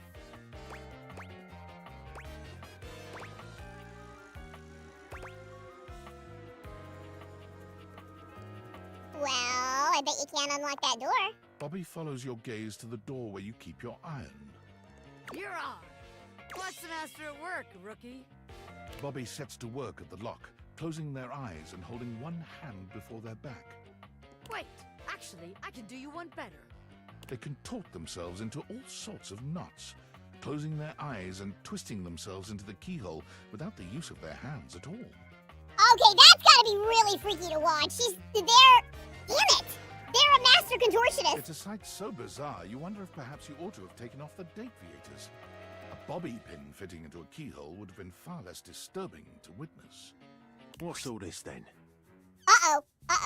Hi, Dorian. What are you, the fuzz? I'm the door. Well, buzz off and open already. I'm trying to show off my world-class lockpicking skills to my associate here. I'm slightly disappointed that it's not Tiny Dorian. I'm slightly disappointed. I suppose you're harmless. If you want to see the wizard, go right ahead. The wizard? Well, fortunately, I already sound like a munchkin, so I'm all set. We're off to see the wizard, the wonderful wizard of the house. How'd you like that shit, huh? Ha! I told you. I'm very excited to see what this wizard is. Wow! Oh, God! That's what I call showmanship. No! It's a blizzard! Wow, so cute! I want one! I want one! I want one of those! Somebody go and ask me, give me one of those right now! It's so cute! Buddy! Ah! How many times am I gonna get startled in this damn house? My apologies, friend. I meant no harm. An ironing board magician! Oh, this is... Because he makes wrinkles disappear! That's why! I only wanted to commend you for the commensurate showmanship you showed there. I mean, those twists and feats of dexterity. Audiences love a thrill like that. Actually, contortionists make me sick to my stomach because, bodies should not be able to bend that way. They do? Of course they do. Trust me, I would know. Audiences love me.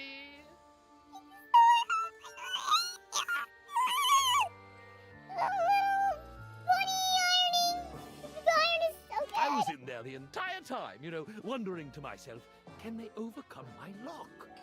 An iron like me can't be locked behind just any sort of lock, Oh, yeah? Contortionist can get the. Ah! You get a gold sticky star. That was pretty good. Yeah, and even though I have no problem retaining an audience's attention myself, none whatsoever, why, just imagine the sorts of heights we could reach with you as a part of my act. From crime lord to circus clown, or circus contortionist. What a career move! Wait, really? You mean I could be part of your magic show? Most certainly.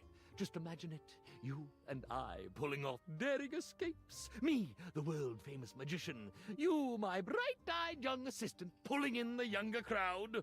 I could be famous. I could really be somebody. Yay! Everybody wins! Hell yeah, I'll be part of your act. Let's go! Splendid! I just gotta wind up some business first, if you don't mind giving me a minute. Naturally. I'll be here when you're all ready. I can't believe what just happened. I wasn't expecting all this. Yes! But what's gonna happen to the pin gang? The Pin Gang? Well, look, maybe it's better we don't work together. After all, it'd make the huge crush I have on you kind of awkward. Oh! Power dynamics and all that, The Pin Crime family has standards, ethics. Well, that's reassuring to I know. have to submit all this paperwork to HR, What a pain in the ass. Wait, Crash? You're telling me you couldn't tell? You never felt that crazy electricity between the two of us? I was trying to stay cool, but I was gonna blow at some point. Better we don't have all that baggage in our way now. I am so glad it's not just me. Of course it's not just you. This shit was mutual, baby. I like that they just came right out with the assumption that we're already into them, which we are! I mean, who would be into this? Anyone could see it. Can you imagine our suckers trying to let us scam them? Meanwhile, we're making eyes at each other the whole time? Disgusting. I don't know. Sounds kind of hot. Oh, you like being watched?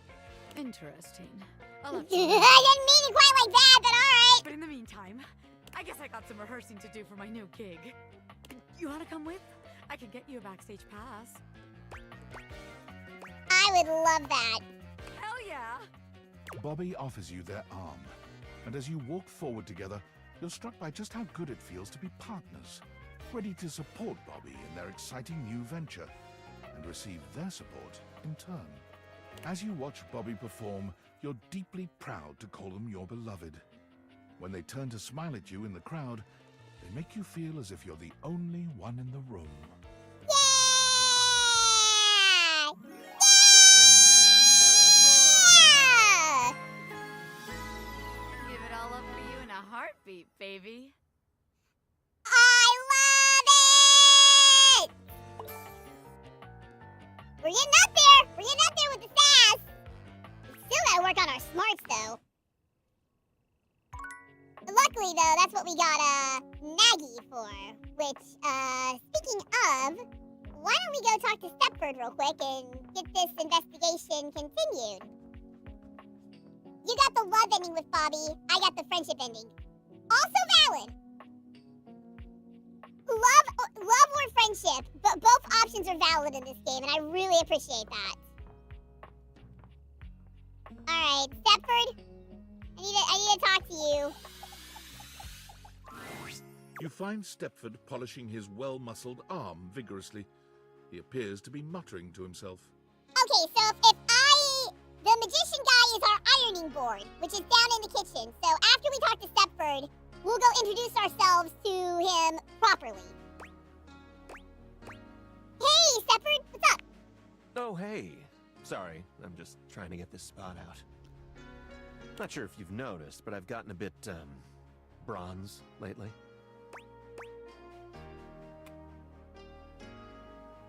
You're looking gold as ever to me. That's sweet of you to say, but I know you can see right through me.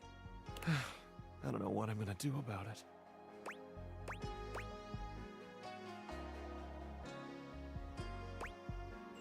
I don't remember who voices Stepford. Why is it happening, do you think? Maybe it's natural? I don't care what color you are. You're gorgeous no matter what. I mean, yeah? That's true. That's nice to hear, but I don't feel gorgeous. As a matter of fact, I feel sort of crummy. It's like this. I thought we were gonna talk to him with Maggie. Did I do something wrong? I got the way I am, all gold and beautiful and all, because in my youth I was extremely competitive. I entered and won every contest I could find. I was a complete natural. I never really needed to try. I just showed up and showed off and showed everyone what first place looked like. I lived for the competition, the cheering, the adoring fans, the tough opponents. It was the life for me. So, what's the problem then? Trophies change over time. If we stop competing, we turn into showpieces. Our gold starts turning to silver, then to bronze. It's not that we stop getting given out, but our inner essence changes. So that's what's happening to you? It is. Eventually, we come to a turning point. It's either get back in the fight and risk the arena once more, or retire and spend our time polishing up, clearing away the patina, and covering up what can't be cleared away. Well, it sounds like you need to get back out there. You make it sound so simple, but I'm afraid it's not. There's all sorts of things that can happen. In any case, now that we're getting to know one another, I have to tell you something. I started doing all this tanning because, well, I'm actually all pewter underneath. Pewter! Like, what place even is that? 12th? Ouch. Pewter is a tin-based alloy. That's so unsexy I can't even deal with it. Oh no! I'm sorry. I'm afraid the time of decision is upon me. So, what will you do? Honestly, I don't know. What do you think I should do? Retire, you've done enough. Okay, hang on.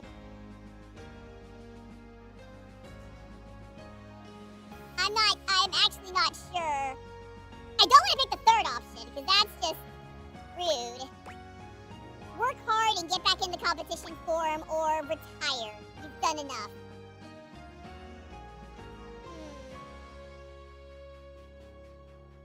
I mean, there's something to be said about aging gracefully.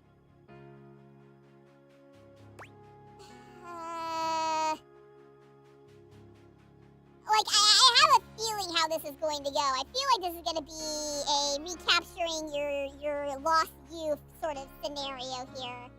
And I don't know if this is something that I should be encouraging. But I feel like if I say retire, then that's just going to be the end of it. Let's say work hard and get back into competition form. Maybe you're right. Thanks for talking to me. I think I'd better think about this for a bit. That didn't seem like the right option. Not an easy decision. If I compete again, I could get hurt or even lose. And I don't think I could bear that. Come see me again sometime soon, okay?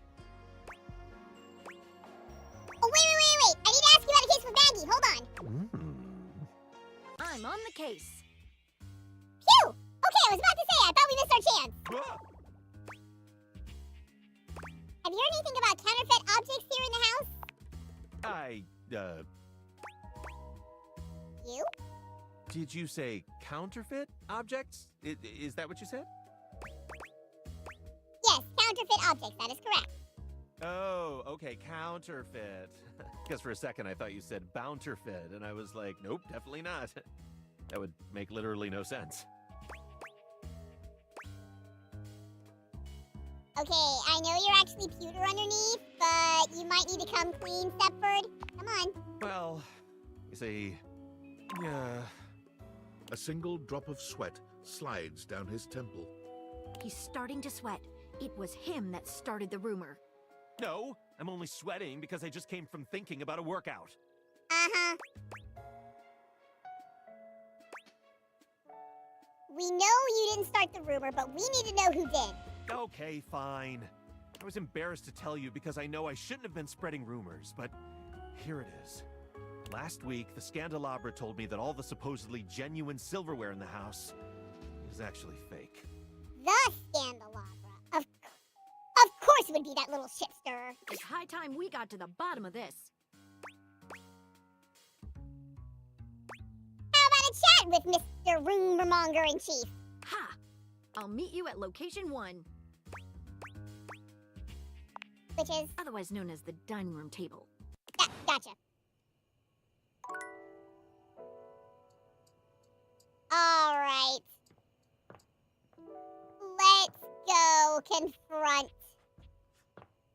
Let's go confront Scandelabra. Oh. What are you hiding? Ah, you have been awfully rude. Trust me, everyone knows about that now. Oh, no. I'm here about you, buddy. Everybody. And you return. Like me, your curiosity for scandal keeps you coming back for more. Okay, is this gonna be Shepard and we have to sit through his dialogue before we get to the case? I'm gonna go ahead and Switch back to my normal voice for this. Thank you for the redeem, by the way. Thank you. So, I will allow you another chance. Would you like to hear the latest gossip? Alright, let's play along. That's the spirit. Well. Scandal time! You're a walking scandal, my dude. This housedom, while it may appear peaceful from the outside, in fact harbors a hotbed of scandal from the inside. For example, did you know that the previously paired aerialists, Washford and Drysdale, are no longer speaking to each other? Yeah, I knew that. Alright, take care, Maddie. Thanks for tuning in. You have to progress a little bit in this foppish prick's route before you can officially unmask. Oh! Okay, well, that's fine. I did know that, actually. Next, were you aware that known vagabond Bobby Pin is on the loose once more? Can you imagine the heist they are planning? Can you imagine the romantic dalliances as they make their way through the house? Actually, Bobby's with Ronaldini these days learning magic. Legasp! I am remiss in my renown. The pin is found and joins the circus. Who would have thought? My esteem rises. Oh, I probably shouldn't have said that. More scandals abound. They say there is a shadow that does not obey the laws of physics. A true scandal that undermines the physical realm. Oh yeah, we've met. You know of the Lord of Shadows? He will not speak to me. Yeah, because... Wait! Did the music just go? Uh-oh! Did I hear that correctly? Something to do with flames casting out light or some such nonsense. Thank you for not corrupting my sweet little Shadow Lord. My esteem hardens and rises. Ew! But I am not finished with the daily scandals, no. One has heard of self-insert, yes? Could you imagine a video game in which all the creators inserted themselves at once at the same time? Such a thing is not imaginable. But in one that I've seen, they've hidden themselves within their very names. Oh, the devs? Yeah, met them. You've met this lot. I didn't think such a thing possible. Esteem! Why are you so excited about this? I know all the hot goss that you are so proud of. Very well. One last scandal. There's no possibility you've heard of it. Long ago, a relic was stolen from an island nation, brought to these shores, and hidden underneath this house in a box. Surely you haven't heard this yet. I know it to be true because I found her. I cannot believe this. You did all that before even talking to me once. I'm the candelabra, placed obviously and magnificently in the dining room. You weren't even curious to spy. Nope. My esteem does not like this. No matter. Good. That is more scandal than your puny pate can handle. I will teach you the ways of the scandal monger soon enow.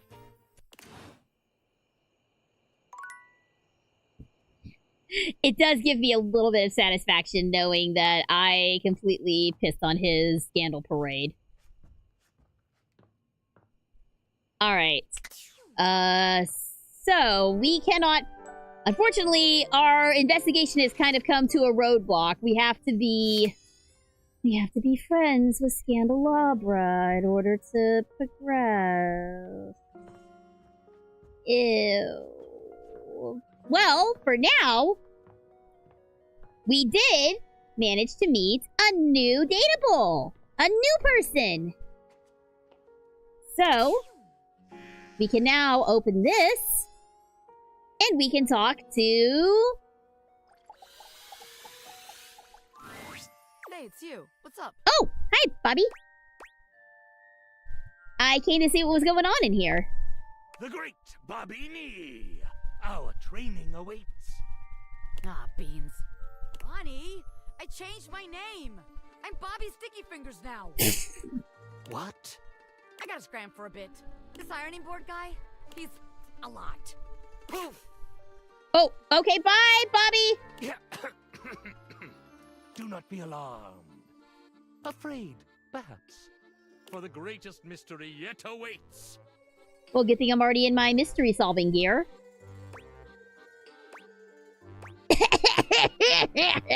You have ventured onto the path less traveled. A path where no thing is sure, where the unknown is the only certainty. You, unfortunate soul, have stumbled into my fearsome presence. It is I, Ronaldini, the great and terrible. You've met a new dateable! Ronaldini! Alright, what you got, dude? What you got, Ronaldini?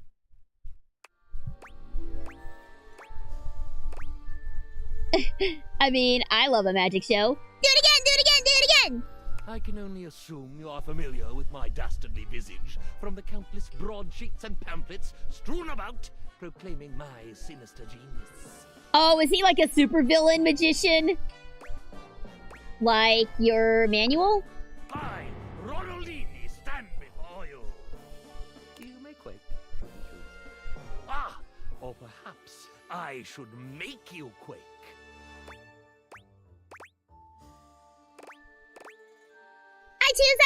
I choose! Sigh, another sycophant come to kneel before the great and terrible, I, Ronaldini.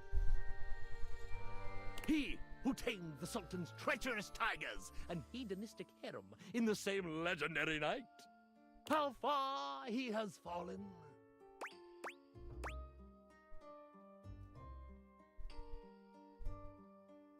I guess I'm not fancy enough for the great and terrible ironing board. You haven't tamed me yet. Want to give it a go? I'm not a sycophant. I'm a regular kind...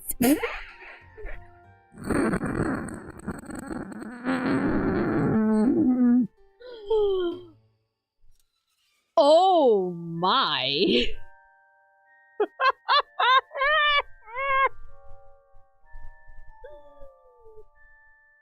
I mean, was this really necessary?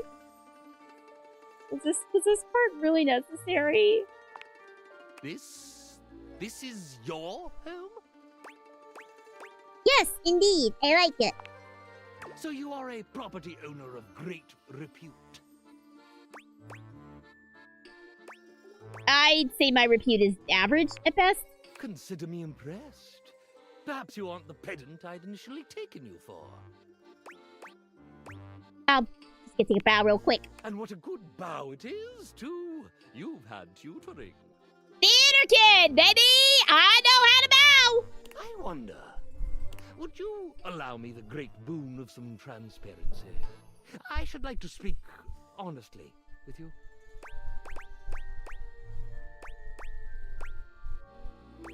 Bring on the honesty. Let's go. Also, we may, actually, we may have to wait for the honesty because we're about to go to a break, I think.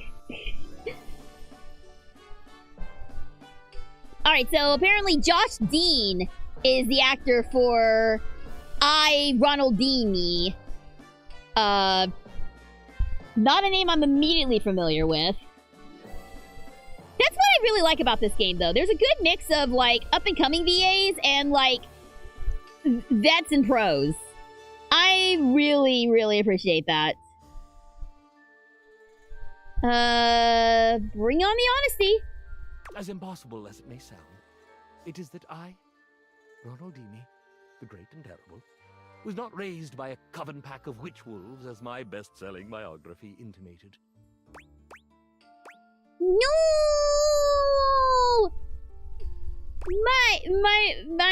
My image of you!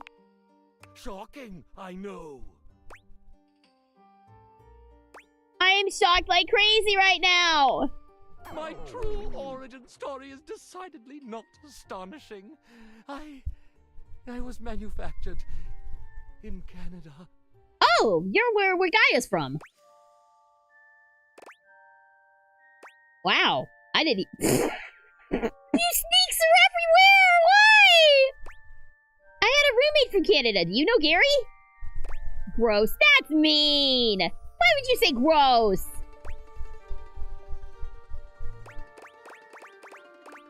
Honestly, I don't like any of these items. I don't like any of these, but I had a roommate from Canada. Do you know Gary? No. Canada is a vast, unknowable space. Just because I'm from there doesn't mean I know this. Gary, was it?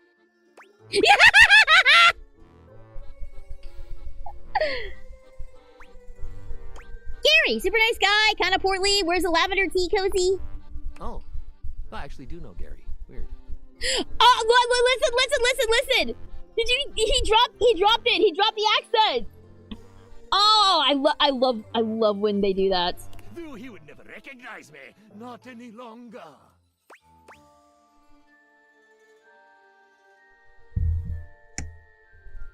Of course not. You're a changed board. Dare I say a better one. Then why do I feel like less, somehow? Well, I don't know. Tell me your tragic backstory that I just unlocked. Sigh. My truth is uninteresting. It's interesting to me. You don't mean it. Sometimes truth holds magic. That's the magic that interests me. Surely you're the only human in the world who thinks so. Nah. We're interested, right, guys? What is there to say? I'm a world-famous master of mystery, a diabolically devious devotee to the dark arts. And? And I'm a normal iron manufactured in Lloydminster, Saskatchewan. So you left and became someone new. That's cool. That is correct. I live a lie every day. Which truth is the... Oh, geez. Which truth is the truest?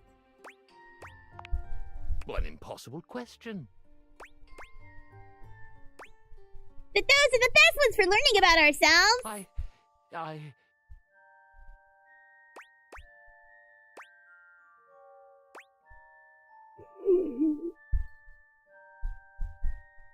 Okay. Escape the straitjacket and padlocks that hold your truth prisoner. Reach into... No. We gotta do this. Reach into the top hat of your heart and pull out the bunny of truth! I see what you're doing here. This might be your greatest reveal yet! I'm still going with it! Oh, don't you see? I am my greatest illusion. I'm not great and terrible. I'm not even okay and slightly unnerving. I, Ronaldini, I'm nothing. I'm just Ron from Lloydminster. Oh my god. Hello, Bedbug! Welcome! Thanks so much for tuning in! Well, I'm happy to meet you. Liar! You couldn't possibly be truthful right now. I'm boring. Every breath I draw is false. I feel like this route is really short because we unlock him so late in the game. I feel like this is maybe going to be a one-shot here. So you haven't taught yourself all those cool illusions then? Of course I have, but it was never me. It was this costume, this affectation. But we can agree you're a super talented magician. That's not nothing. I, Ronaldini, am the amazing magician. I, Ron, am nothing. And yet that Ron, though I deny it every day, is the self I most cleave to. I miss that board. Dude, you can be both. Oh, I don't know. Great this, terrible that. I may be great and terrible, but most of the time I just feel terrible. Maybe you just miss home. Maybe you're just homesick for Canada. I do long for the simplicity of the tundra, to tread not the lush ironing board nylon to which my silken feet have grown accustomed, but the endless permafrost of my native land. You should talk to Gaia. She's from those parts.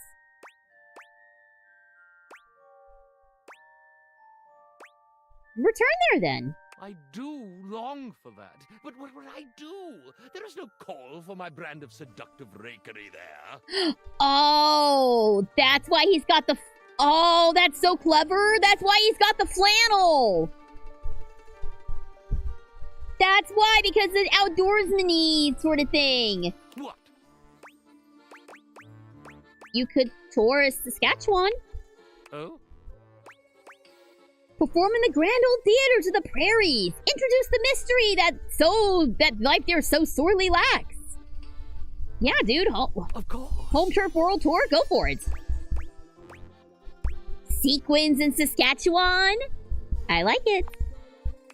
We can workshop the title later. Okay, fair. I will do this very thing. A new tour. A homecoming. I can see it now. I can see the shining marquee through the blowing snow. Ron, the Iron, is I, Ronaldini.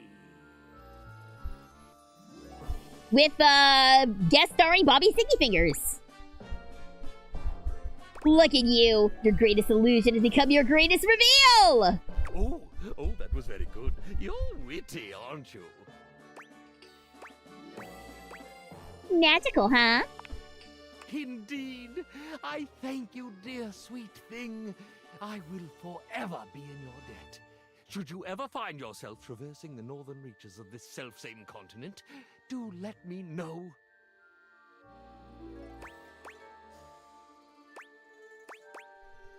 You'll see. I'll be there. Front row, buddy. I must away. So much to plan. So much to prepare. Do you have a good-sized box to ship me in? I can check with Bo. Okay, so we might be shipping Ronaldini off somewhere. I really don't want to talk to Scandalava right now. Okay, who can we talk to? Who haven't we? Well, we're getting to know Stepford a little better. I'm wondering who we're close to finishing. We might be close to finishing Dasha, but yeah, you know what? Let's check with Dasha. We might be close to finishing her. You wish to continue going on practice dates with myself?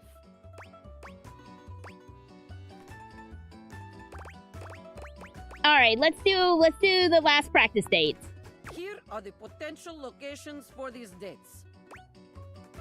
Oh boy. Oh boy. Right! I forgot this was the final location. Oh dear. Well, no way out of it. Let's get this out of the way. Just gonna preemptively put myself in there. Well, Oh my god! No! The childish drawings do not work for the strip club. No! I am surprised you have taken me here, but I am open-minded date. I'm surprised I took us here too. I am ready to have a sexy fun. What do you do first? Oh god, I have no clue on this. Okay, I'm actually gonna look up a guide for this part of Dasha, because I have no idea what I'm doing here. Alright, where's it at? Or, Myers, if you want to give me a hand here, bud, I'd appreciate it. Okay, hang on. Ask the dancers what they recommend. Is that how it works? I figured they would be, you know, busy, but sure. Yes, very classy. You show respect to the dancers and your date. Very good. I don't know if anybody here has actually watched Tuca and Birdie other than me, but this is kind of reminding me of one of the characters. One of the characters is going to a bachelor party with his buddies, and he's talking to his girlfriend about it, and he's like, "Don't worry, I am only..." No, not Rick and Morty. Tuca and Birdie. It's another adult animated show about two bird girls who are best friends. It's really good, actually. But the boyfriend was going to a bachelor party and was going to be at a strip club, and he was telling his girlfriend, "Don't worry, I am only going to compliment the strippers on their athletic ability." And it cut to him in the club being like, "Wow, those splits are great. You're so flexible. Here's $5 because I want to support your college career." And being like super polite and respectful to them while everyone else is just hooting and hollering. This is what this is reminding me of. It's reminding me of Speckle. A sweet start to a surprising date. A dancer is coming our way. There is look in her eye that says, "I am coming for you, baby." What do you do? Panic. Panic. Alright.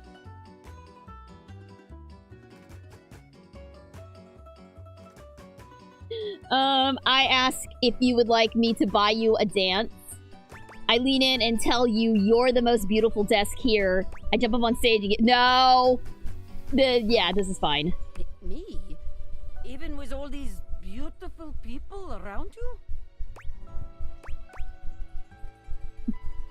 Dasha, have you not looked in a mirror? Madam, you are a bombshell.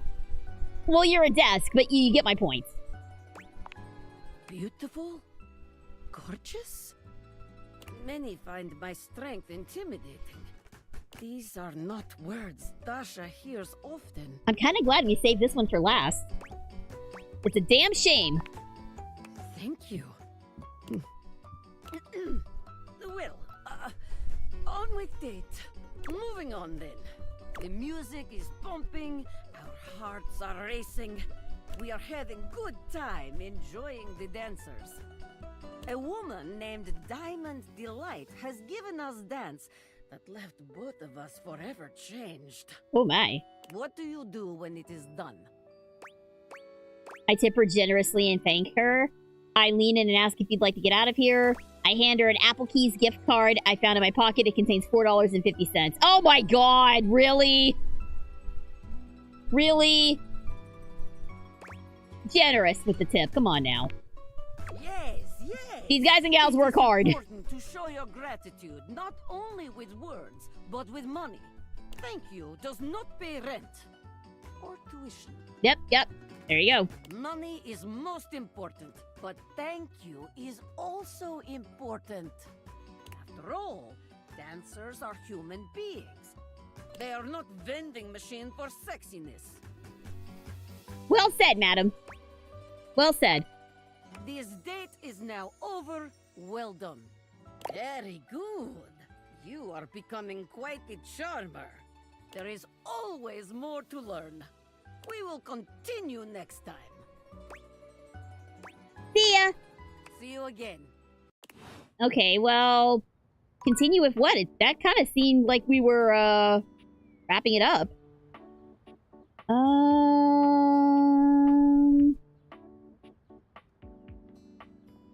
Oh, you know what? We haven't actually talked with the water heater.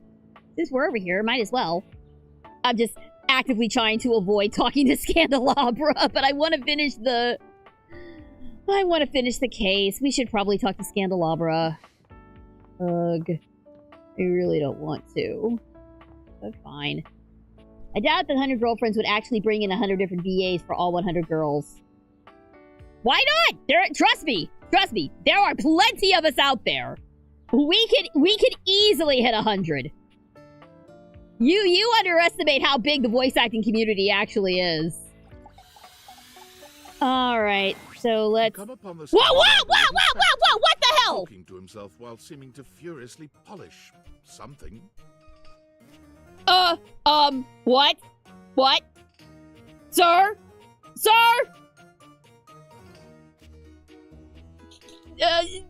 Wait, what did I walk into? I don't know. Where's my blur? I don't have my blur up. No!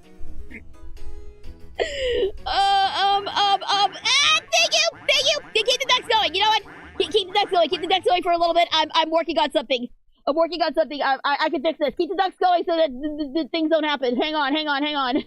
Let me see if I can fix this. I gotta... Oh, where's it at? Where is it at? Okay, I know where it's at. Just give me a minute.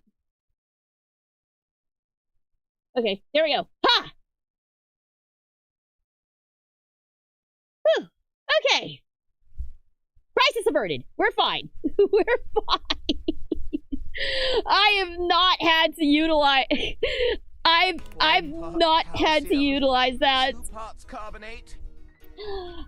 It has been a long time since I've put the sensor bar up. So I actually I had this sensor bar made, or I made this sensor bar for when I was playing a game way back in the first iteration of Spooky Streams called Deathmark. It is a horror visual novel. But some of the CGs are very let me put it this way. That particular game liked to blend horror and erotica in some very gruesome ways, to the point where I didn't feel comfortable showing it on screen. So I had this made. I made a little sensor bar for myself so that the really gnarly parts wouldn't be on Twitch, and I would not get in trouble for them. So yeah, just out of an abundance of curiosity, I'll leave his dialogue up, but I'll just censor his polishing, we'll say. Polish until glistening. Yeah. Okay, yeah, alright. I'm just gonna... Okay. I want to think he's just cleaning something, but there's no reason for him to be Oh god, please stop! Oh my! Delicately wiping his brow before finally turning. Okay, he's done. He's done. Finally. Thank God. There was no need for that. Damnation! Do you even knock, human?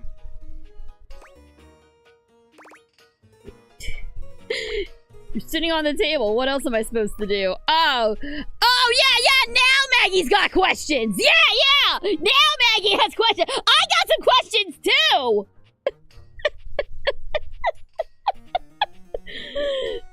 Why? This is the worst possible time for a freaking interrogation. What the hell? All right. That silly little sleuth. Now. Oh, how dare you! The polishing of my knob is a sacred art. I don't care! Only the most panegyrical of acolytes are allowed to know of my... I don't get down! Please stop! Please don't call it that! And you are not that. I know not what you are. My inquests have turned up fallow.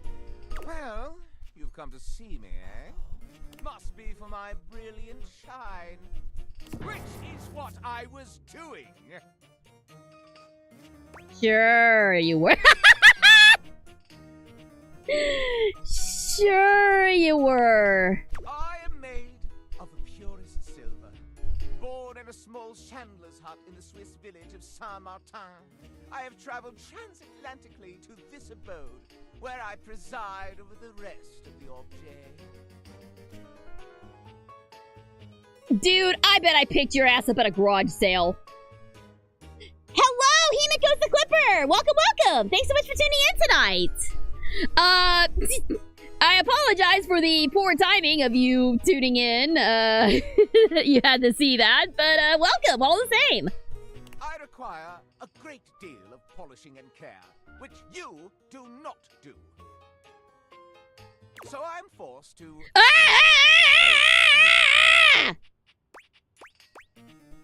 I picked you up at Valdemar in a bargain bid! Yes, that is where I ended up. After a long and torrid affair with a bellicose baroness in Belgium. Yeah, sure, Had unceremoniously dumped me in an antique shop in Lisbon, where I sailed along with a smuggler across the ocean. Your new country fascinated me at first, until the veneer of novelty abraded. I had lived with one of your landed gentry until they perished as your kind do.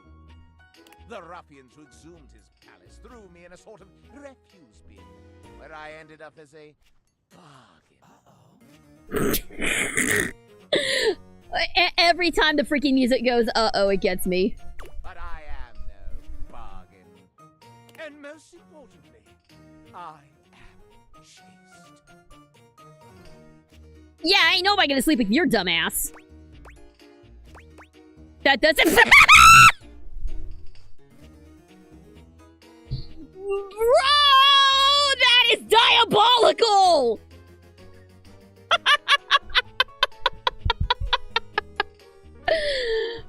Oh, the bombastic side-eye was nice. Oh, yeah. I wasn't aware my model could do that. Yeah. That does sound impotent. Oh, I mean, important. I perch aloft this dining able, surveying the better part of the kitchen, living room, and the emptiest of walls. As I gaze into that wall, sometimes I am gripped with the fiercest ennui imaginable. Oh, yes. We've already met Doug. Do try it sometime. It's rather addictive.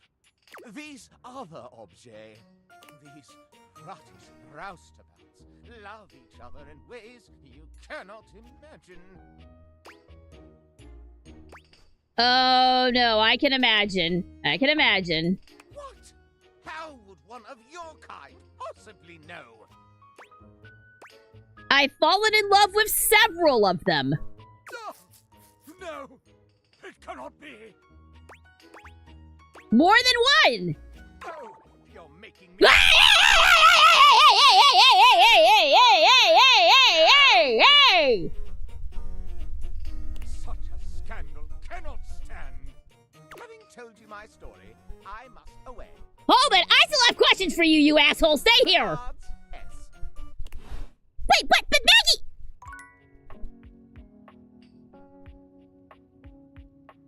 you were supposed to come in and help me here!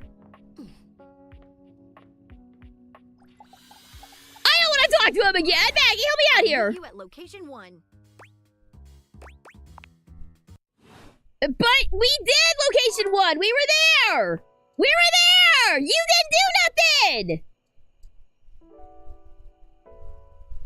You left me alone with this fucking pervert! Maggie, I thought we were good! I thought we were cool!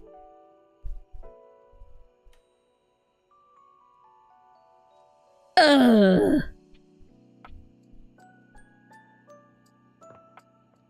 Maybe I should talk to like yeah, Maggie was like, nah, we out. Yeah, no, I don't blame her. I don't blame her. I certainly don't want to be. Let's talk to normal. Let's talk to someone normal. Let's talk to the chair. Let's talk to the table.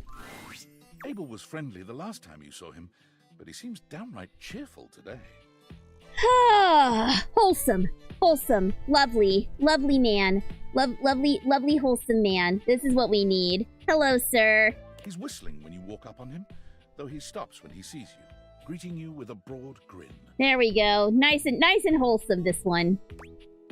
Hey, Abel. How you doing today? Oh, hey yourself, Sunshine. Sunshine? Didn't mean no offense.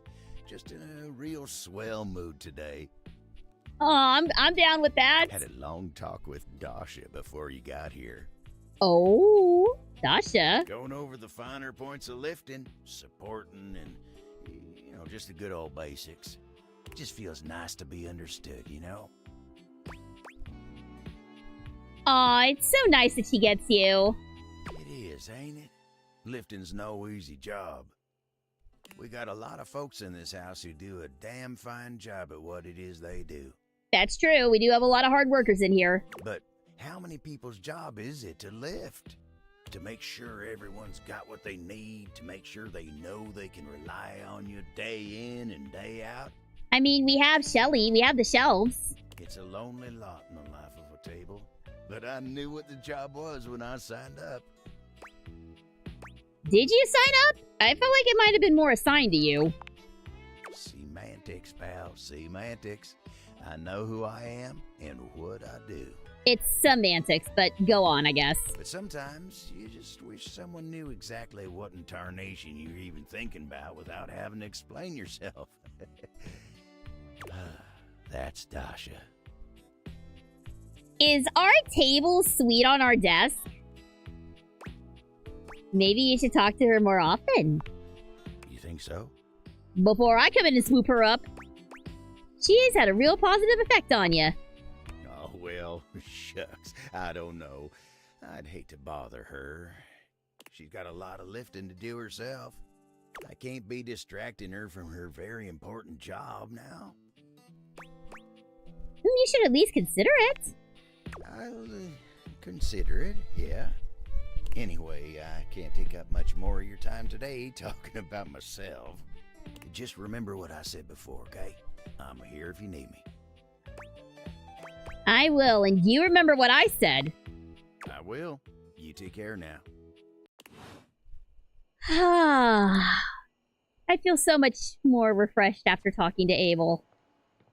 That was good. That was good.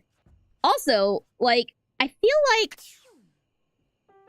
there can't be that many more Dorians left for us to talk with, right?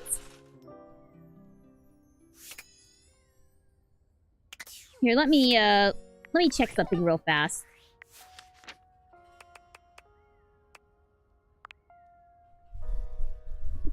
You last met a tiny, big-headed Dorian at the Iron Board Closet. Same Bowser Energy, smaller package. He's not letting you in. Okay, well, we figured that out.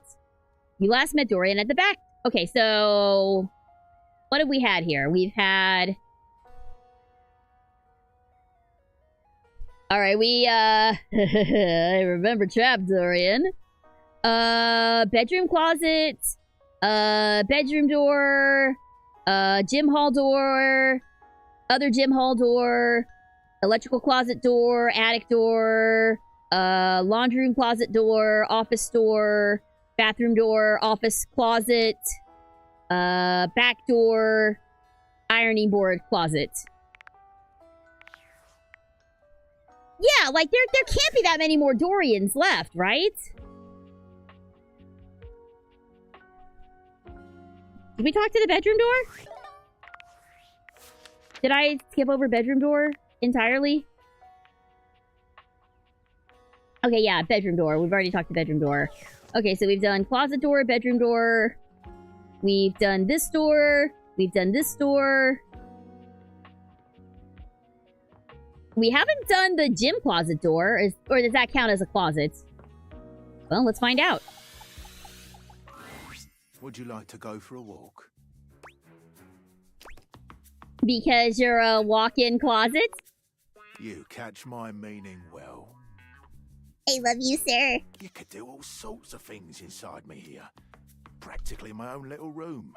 Hey, yo. Spread your arms this way and that. Jump up and down. Sit and have a spot of tea. That sounds fun. Oh, it's right fun, isn't it? He's so British it hurts. I love him. I've been thinking of upgrading this to a real room in the house. I don't have the proper permits. Also on my door. I love Dorian so much, y'all. Oh, bye, Dorian. Love you. Okay, now there can't be that many doors left. There can't be. Okay, so we've done that one. We've done this door. We've done this door. Are there any attic doors that I'm missing up here? Any teeny tiny hidden doors anywhere? This has become Door Quest, guys. This is Door Quest. Door Quest 2026. We've talked to the front door, obviously. Okay, we talked to the back door. We've talked to the bathroom door. We've talked to the office door. We've talked to this door. We've talked to trap door. We talked to the tiny door. Yeah, we talked to that door. And we talked to that door.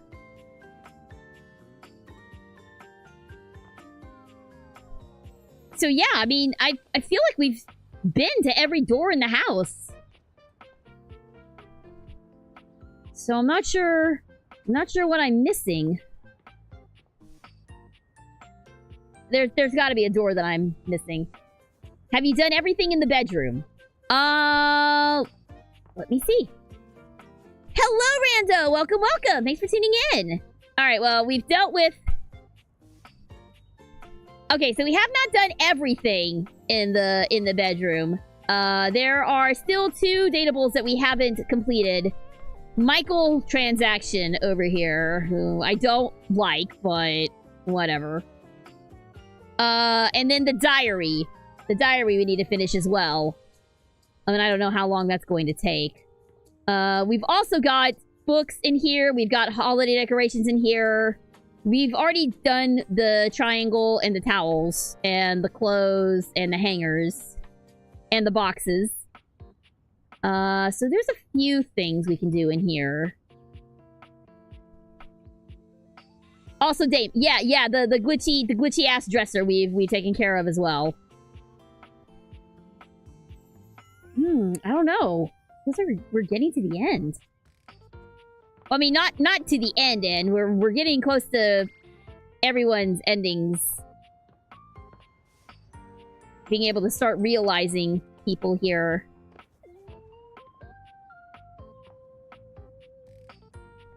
Have I actually talked to the laundry room door? I know I talked to the laundry room closet door. But I don't know if I actually talked to the door itself. Laundry room, closet door, office door. We haven't. Okay, so this has got to be the last one. This has got to be the last one right here. So we haven't talked to this one. All right, well, unfortunately, we've already talked to Dorian for today, so we'll have to save that for later. I've done a lot! I've done a lot in this game. All right. Apparently, we have to speak... We haven't finished Damon's right. Really? Even though we got the... Alright. Well, I guess we need to talk to Damon as well. Let's just Let's just get him over with. Get him over with.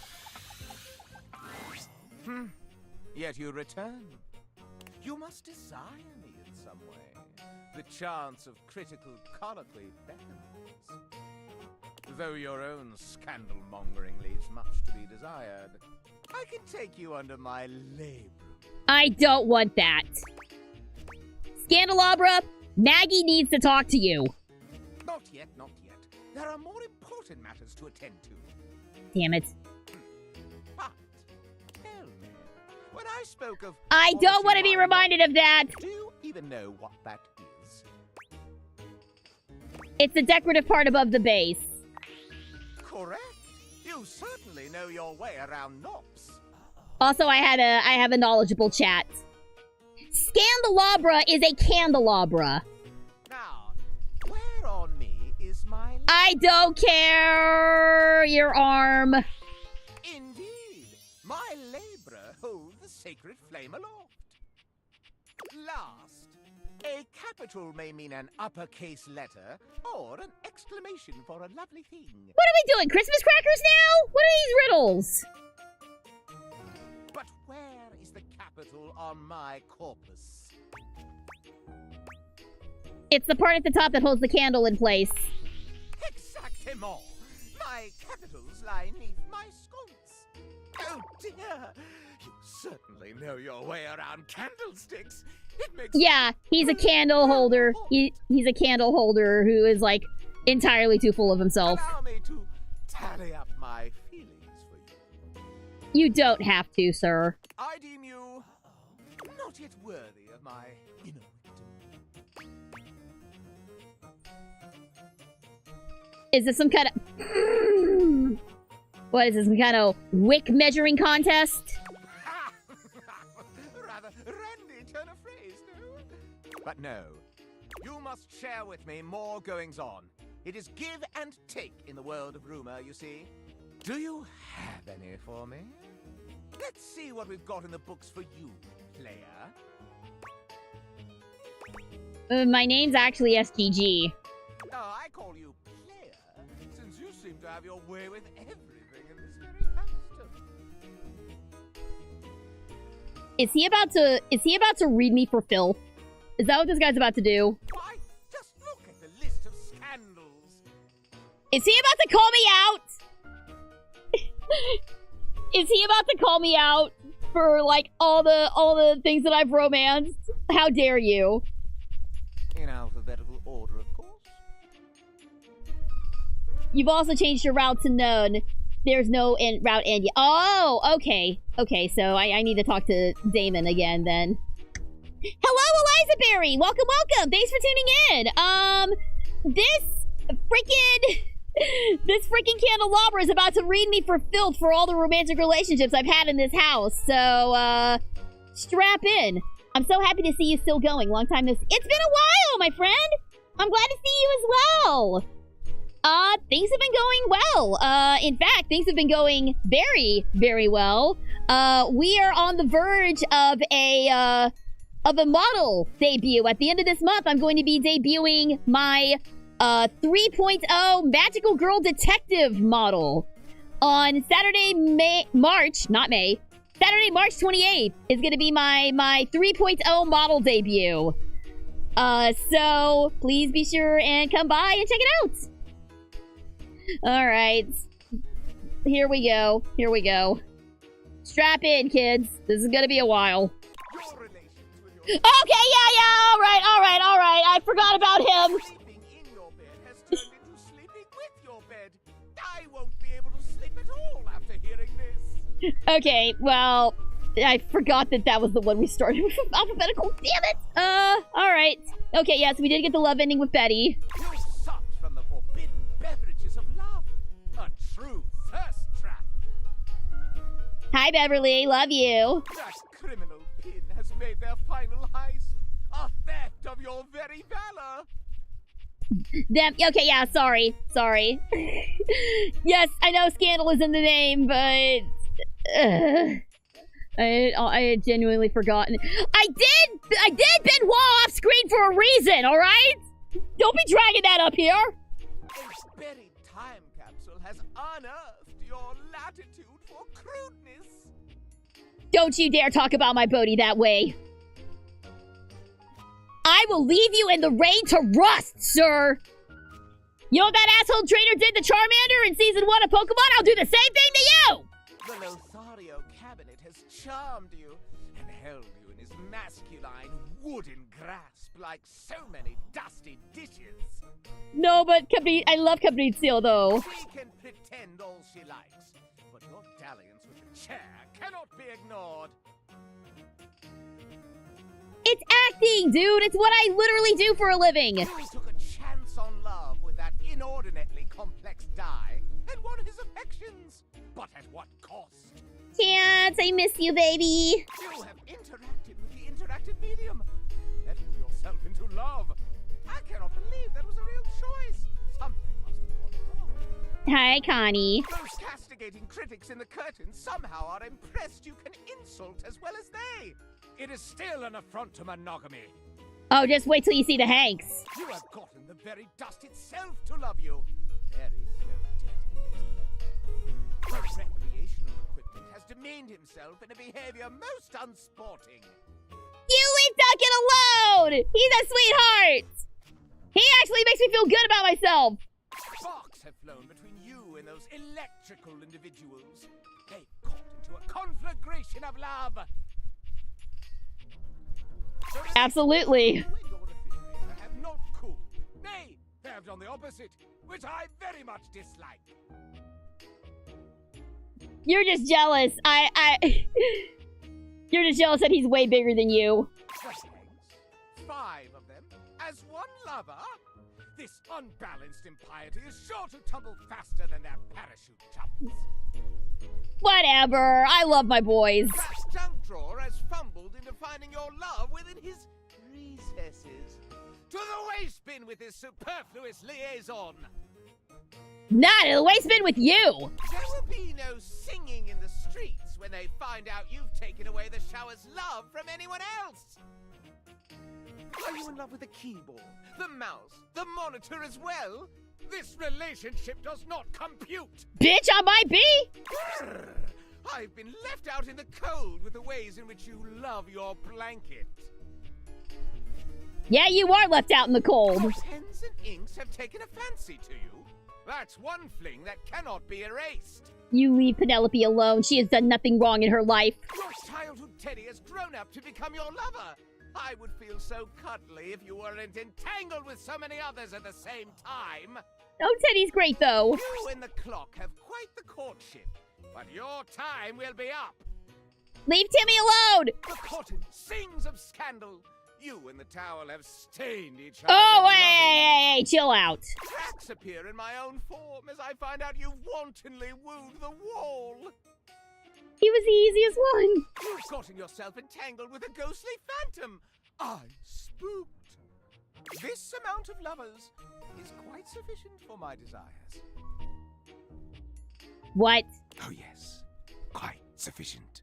The amount of scandal fills me with energy. I cannot contain this passion in mere dialogue. If he starts singing, I'm going to mute him. The greatest scandal of all. For a human to love, really love one of us objet, you must, absolutely must. Whoa! Not here, within the bounds of dialogue and narrator, but outside, in the dining room itself, lips to metal. It would be so wrong. It's so devilishly right. I'm here because Maggie has questions for you. Oh, really? Maggie! Maggie! I'm blowing my whistle! I don't have the whistle, but... Stranger danger! Maybe this waits? That is...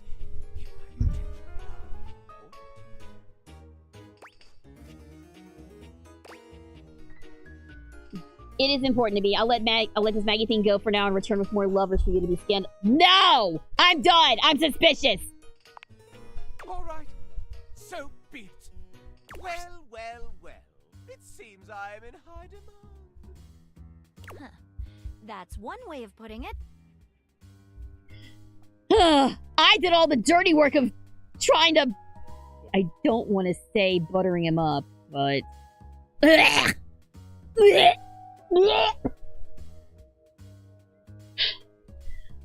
Alright, Maggie. Take over. This is all you, honey. You've been calling someone in this house Counterfeit. Me? Why ever would I make such an allegacious allegation? We have a witness that points to you. I challenge you to produce them. You asked for it. Stepford. Hi, Scandelabra. Get his ass, Stepford. Scandalabra's face falls. Oh, drat. Remember last week when you told me the silverware is fake? It's not real silver, it's counterfeit? I have a faint recollection of such an occurrence. I remember it clear as day. You started the rumor, not me. Get him, Stepford! What have you got to say for yourself? Yes, well, I was merely causing a stir. Whether you were just having fun or not, this rumor ends now. Oh, really? What are you going to do? Debunk it? That's precisely what we're going to do. Precisely. But first, why the rumor? Why, you ask? Why? Scandelabra loses control, looking rather like a harried murderer at the witness stand. Oh, are we about to... I really hope we get an Ace Attorney style breakdown with this dude. Because it's true, that's why. I've seen the silverware flaunting his authenticity left and right, and I simply had to put an end to it. Then you've got real... Objection! You can't bear to see others pretend they've got the same class. Quite a bold claim, Scandelabra. Can you back it up? Why, certainly. Then where's your evidence? All right, I will. First and foremost, true silver like me shines brilliantly. Have a look and see for yourself. I'm dazzling. You're dull. The silverware in the drawer is dull. Even has some streaks on it. Second rate, obviously. What else? Second, there's no need to mark real silver. It's enough on its own and needs no stamp of approval. The silver in the drawer is all covered with stamps. No. No, you do actually need those marks. That's how you know it's pure silver. That's how you know it's the real deal. Anything more? Why, simply listen to the way I speak. Can you question for a moment that such a delicious degree of diction could be achieved by anything less than a genuine article? That it? I also pinky promise that it's true. All right, no need for further questioning. I'm beginning to think you're the fake around here. Case closed. Bullshit it is! Okay, now it's personal. Nobody closes my cases for me. Get him, Maggie! Get him! Get his ass! Uh-oh. Get his ass, honey! Rev it up, baby! Let him have it! No! Get after him! Get after him! Whatever. I guess I have to be the adult here, unfortunately. Let's break all this down with a level head. Indeed. Let's separate fact from fiction and flush out the fraud. Where should we start? How about the issue of shininess? What's your opinion? Pure silver does tarnish. Yeah. Precisely correct. Real silver must be polished to bring it back up to its highest luster. What about the way Scandelabra speaks? What about it? Him talk funny! He did take pains to point out his delicious degree of diction. I don't think pedantic palaver points to pedigree. While articulation and eloquence are praised by the prestigious, they are not foolproof signs of anything. Anybody can talk fancy. And only a pathological prat like the Scandelabra would use it to try and cast blame on the innocent. And the pinky promise? Naturally, I shall not dignify that as evidence of anything except idiocy. Fair. I've heard enough. Not so fast. You're forgetting one last thing. Quite so. The engraving of approval. Real silver is stamped in order to affirm its authenticity. I learned that from a manga. If we look on your bottom, however, Scandelabra, I suspect we shall find something other than such a stamp. Oh no! Not my... Maggie slips around the Scandelabra, grasping his coat in one hand and lifting it to inspect his posterior. Oh my. Aha! There we have it. Made in New Jersey! Ha! Not a stamp of sincerity, but the note of a knockoff. To the garage sale with you, sir! Oh, the shame! Scoundrel! Time to fess up! And then you can go apologize to the silverware for having besmirched his reputation with your own lies.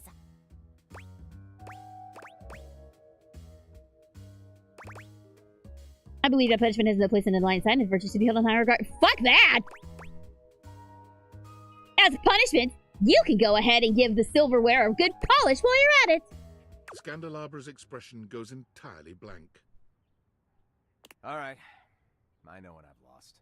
Oh! Huh? Turnabout? I'm not really a so-called Scandelabra. I'm a completely ordinary, cheaply made knockoff from Freehold, New Jersey. I just want to be special, you know? When you're mass-produced, you just get that urge to strike out on your own. Rebel knows how it is. Shut up, cuck. Oh! Hey, hi, Rebel. Okay.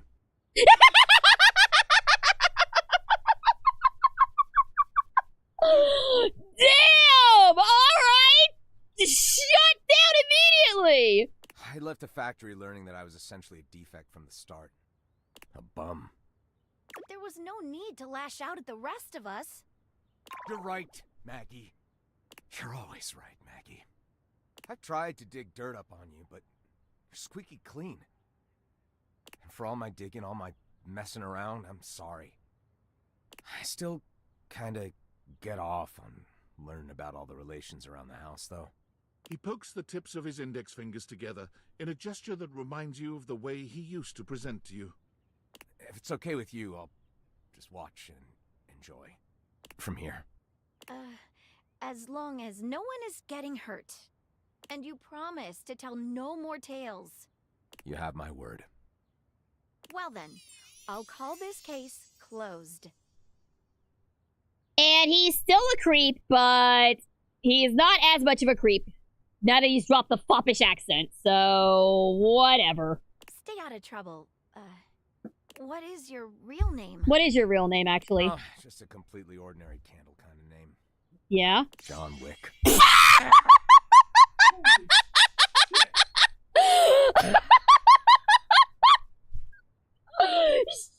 His name is John Wick! Shut up!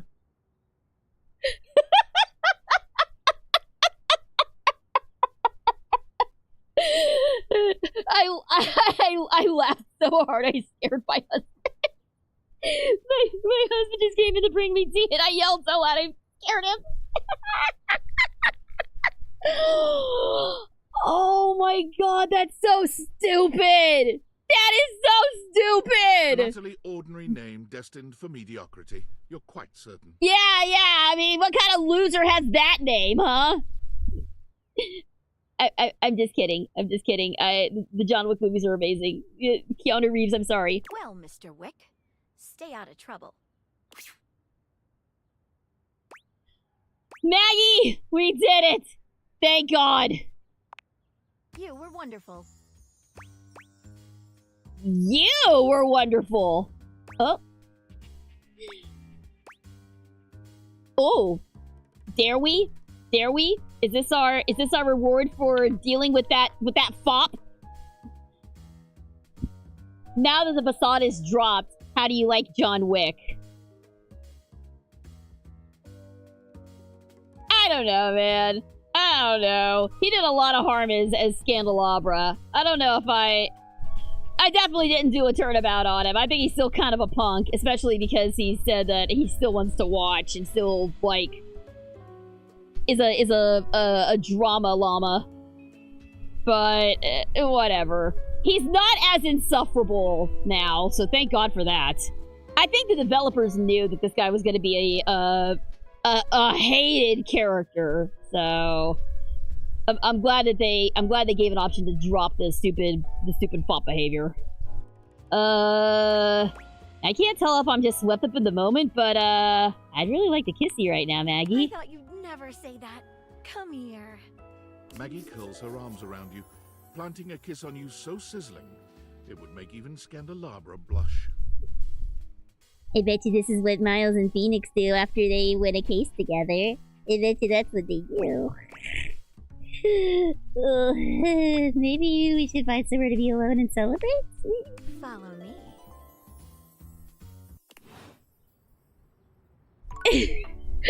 Oh, okay, yeah, you know what? That's fair. And of course, leave it to me to make even Yuri relatable to the gay lawyers. All right. I think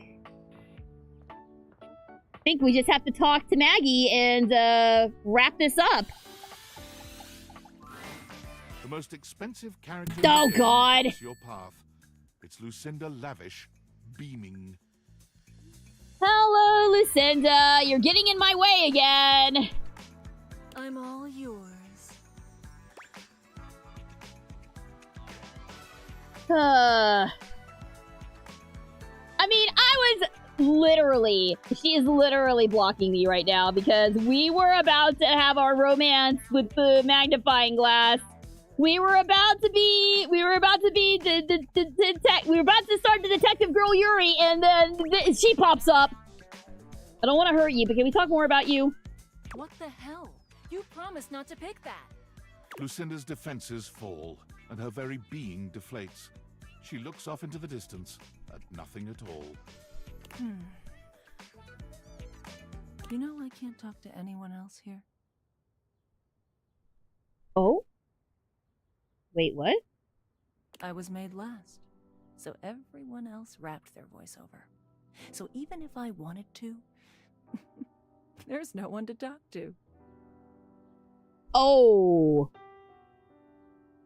Oh, shit. I feel bad now. Not even Mikey.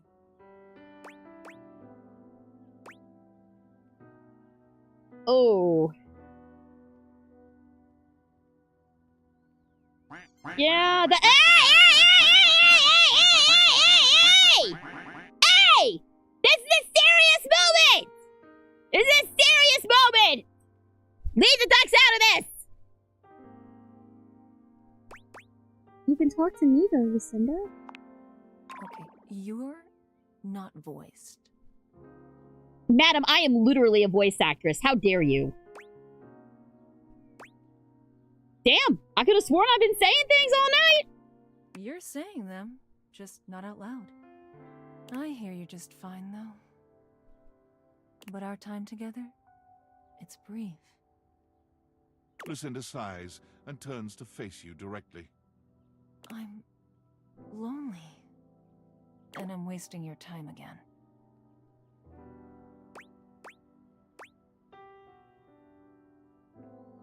It's not wasted time. I like getting to see the real you. Only a little bit. No, yeah, it's not wasted time. You think the real me is just the sad sack who keeps complaining? No, I think we're slowly getting to know the real you. No, we're going to merge all these different Lucindas into one. Yes, I love that about you. This option. Is this that one episode of Teen Titans where, like, Beast Boy and Cyborg go into Raven's head and, like, see all the different aspects of her personality? What object is she supposed to be? She is the DLC. I bought the DLC of this game. And that's what she represents. So that's why she's so melancholy, because the game was basically finished and she doesn't have a physical representation in the house, so she just pops up at random. I think we're slowly getting to know the real you. What a frightening thought. I might not know what I am, but I certainly know what I'm not. And I was not made to be some touchy-feely sort of thing. It feels wrong. Feels right to me. I'm sorry. Did I mess this up? Feels right to me. Just go.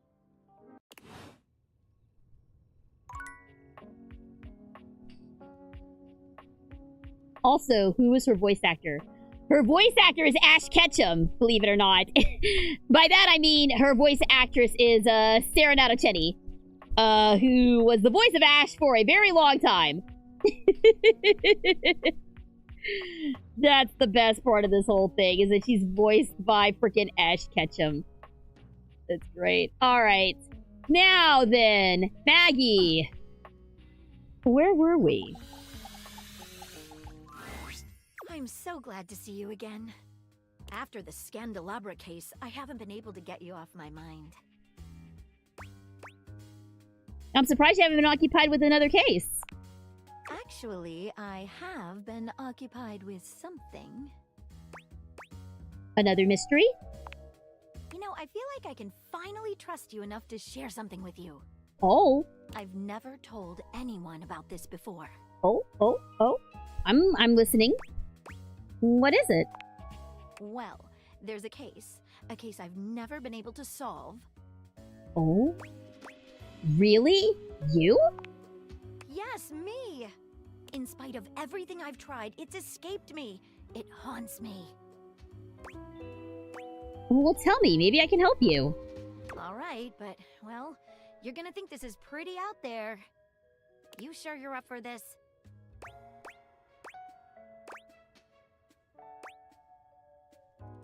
Maggie, come on. You were talking to a soon-to-be magical girl detective extraordinaire. I am so up for this. Before we go any farther, I need you to go and have a conversation with someone. I'd like you to speak with the Sinclaire. Oh, God. Or should I say, Martin Applegate. What? Just go and speak with him and then come back and I'll explain.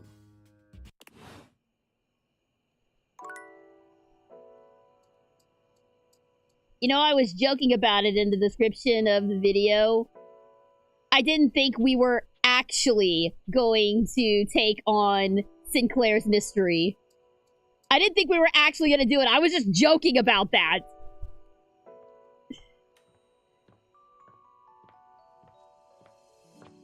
But I guess we're gonna do it. Alright, well, this will be the last one of the night, I think. Let's talk to Sinclaire. You're back! Tell me your story, Sinclaire. It all happened one rainy night on the north side of Perkleman City. The tough side. Uh-huh. I'd stayed late at the office because I had extra work to do before the holidays. Stayed late at your job as an insurance claims adjuster.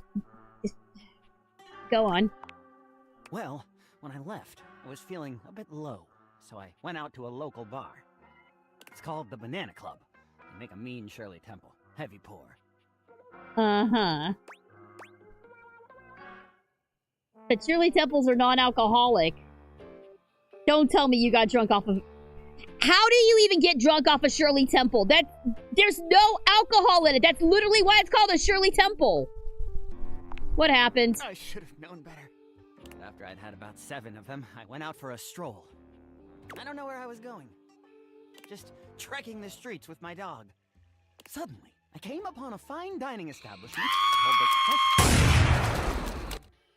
The Questionable Dandelion is an amazing name for a restaurant. They've got an incredible buffet. Lots of strange ingredients from all around the world. Uh-huh. They're always trying new things. Okay. Like Diplodocus berries. Melodicus berries. And Jimson weed cupcakes. Sure. Why not? They also sell Excedrin by the pint, the headache medicine. I'm tracking this, I think. Anyway, I ate my fill and went on my way. That's when things started to get weird. Okay, so he stays out late. He has a bunch of non-alcoholic drinks. Goes to a buffet and ODs on pain medicine? Up until now, it had been a typical Friday night, I'm guessing. No! Not at all! Okay, sorry. Jesus. It's Thursday.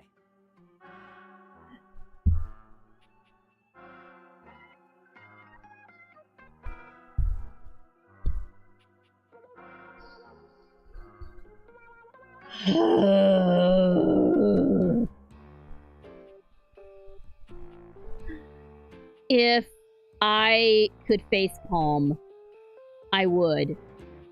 So hard. Forgive me.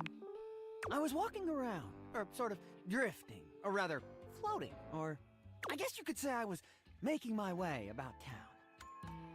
Aimlessly, you see?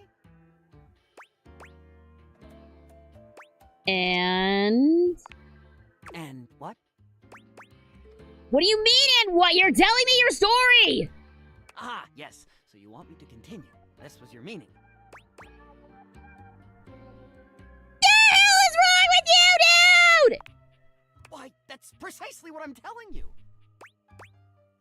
I'm gonna McFreaking lose it here in a minute. Please don't. I can assure you, it isn't as much fun as it looks.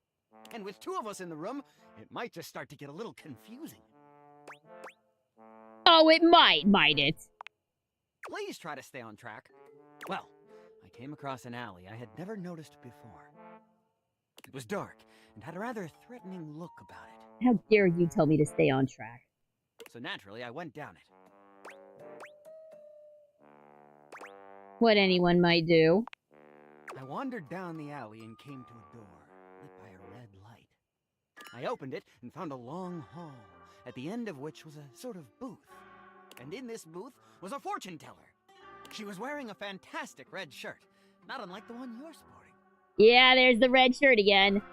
This guy's hilarious, but more scattered. Yeah, I feel like Diana makes more sense than this dude. Although it could have easily been more of a chartreuse. I can't tell, I'm tone deaf.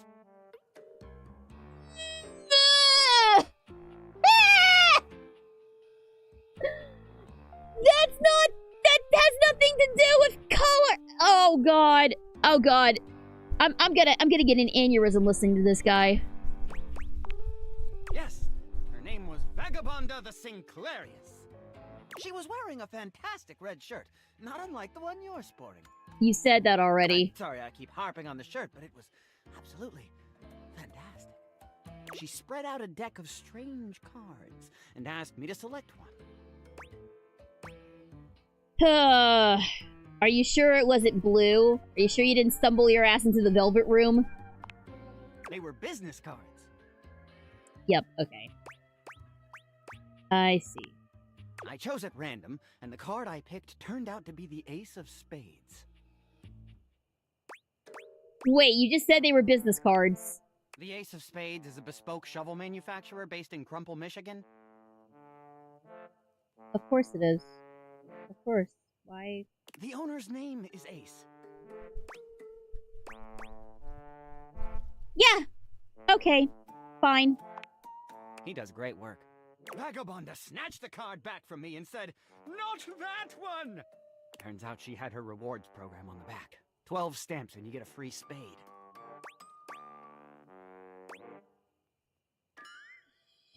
Probably shouldn't have had that one in there. We agree! Besides, she only had 2 stamps. So I snatched it back from her again and we had a bit of a row and I'm sorry. God damn, that is a nice shirt. Shut up about the shirt! Anyway, I guess that wasn't a very good start to our fortune-telling session. I think that's why she cursed me. How do you figure? Because right afterward, she said, Martin, that wasn't a very good start to our fortune-telling session. I'm going to curse you because of it. And then she cursed me.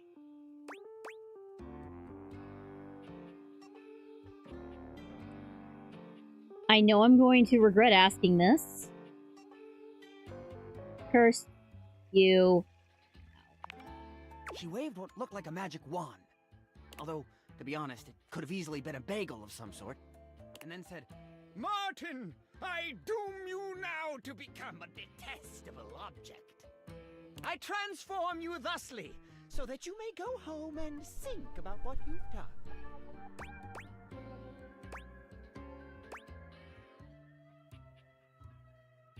I don't. Let's just go home and think about what you've done. She wasn't above a bad pun. And then you became a sink. And then I became a sink.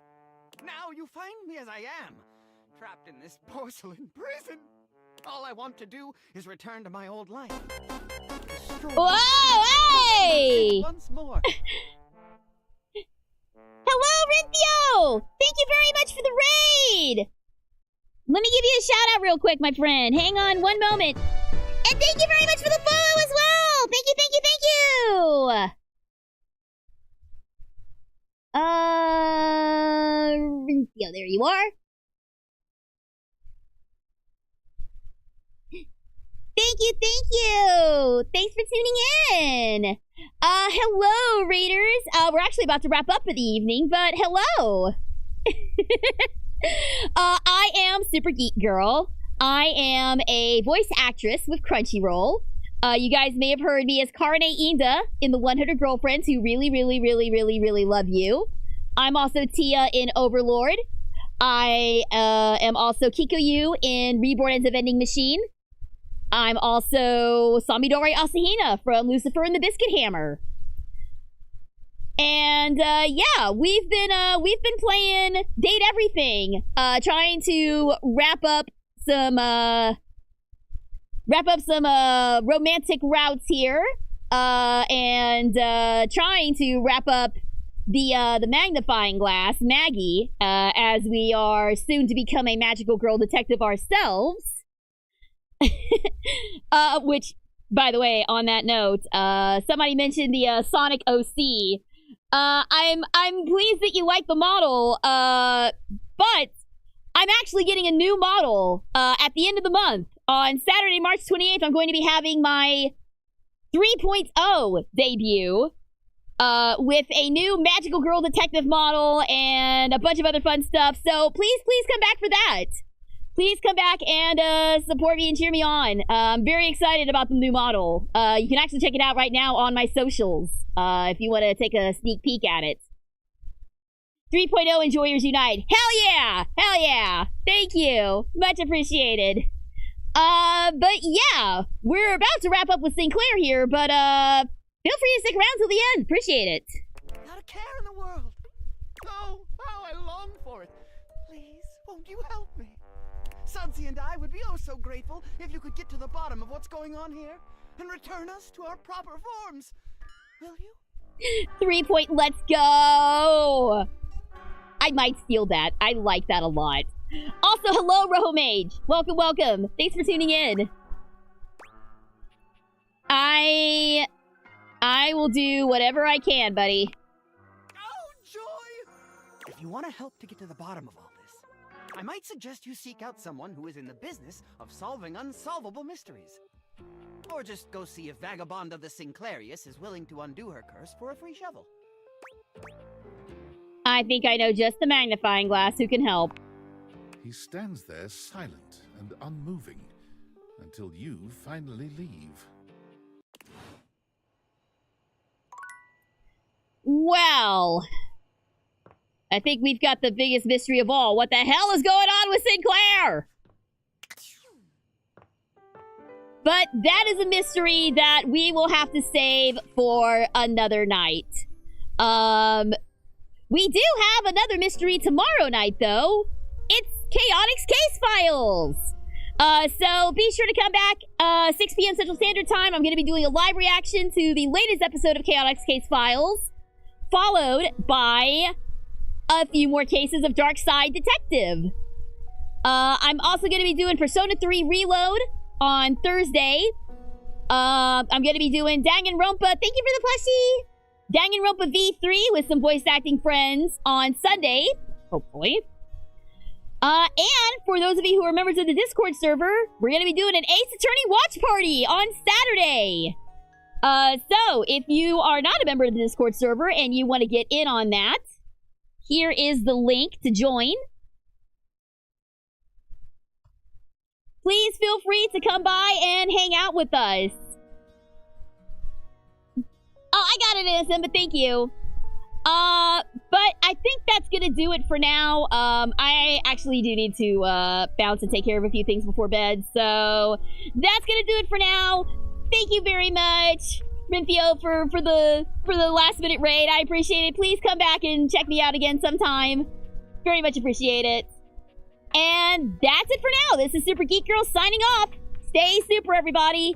And I will see you on Tuesday for Chaotix Case Files and Dark Side Detective.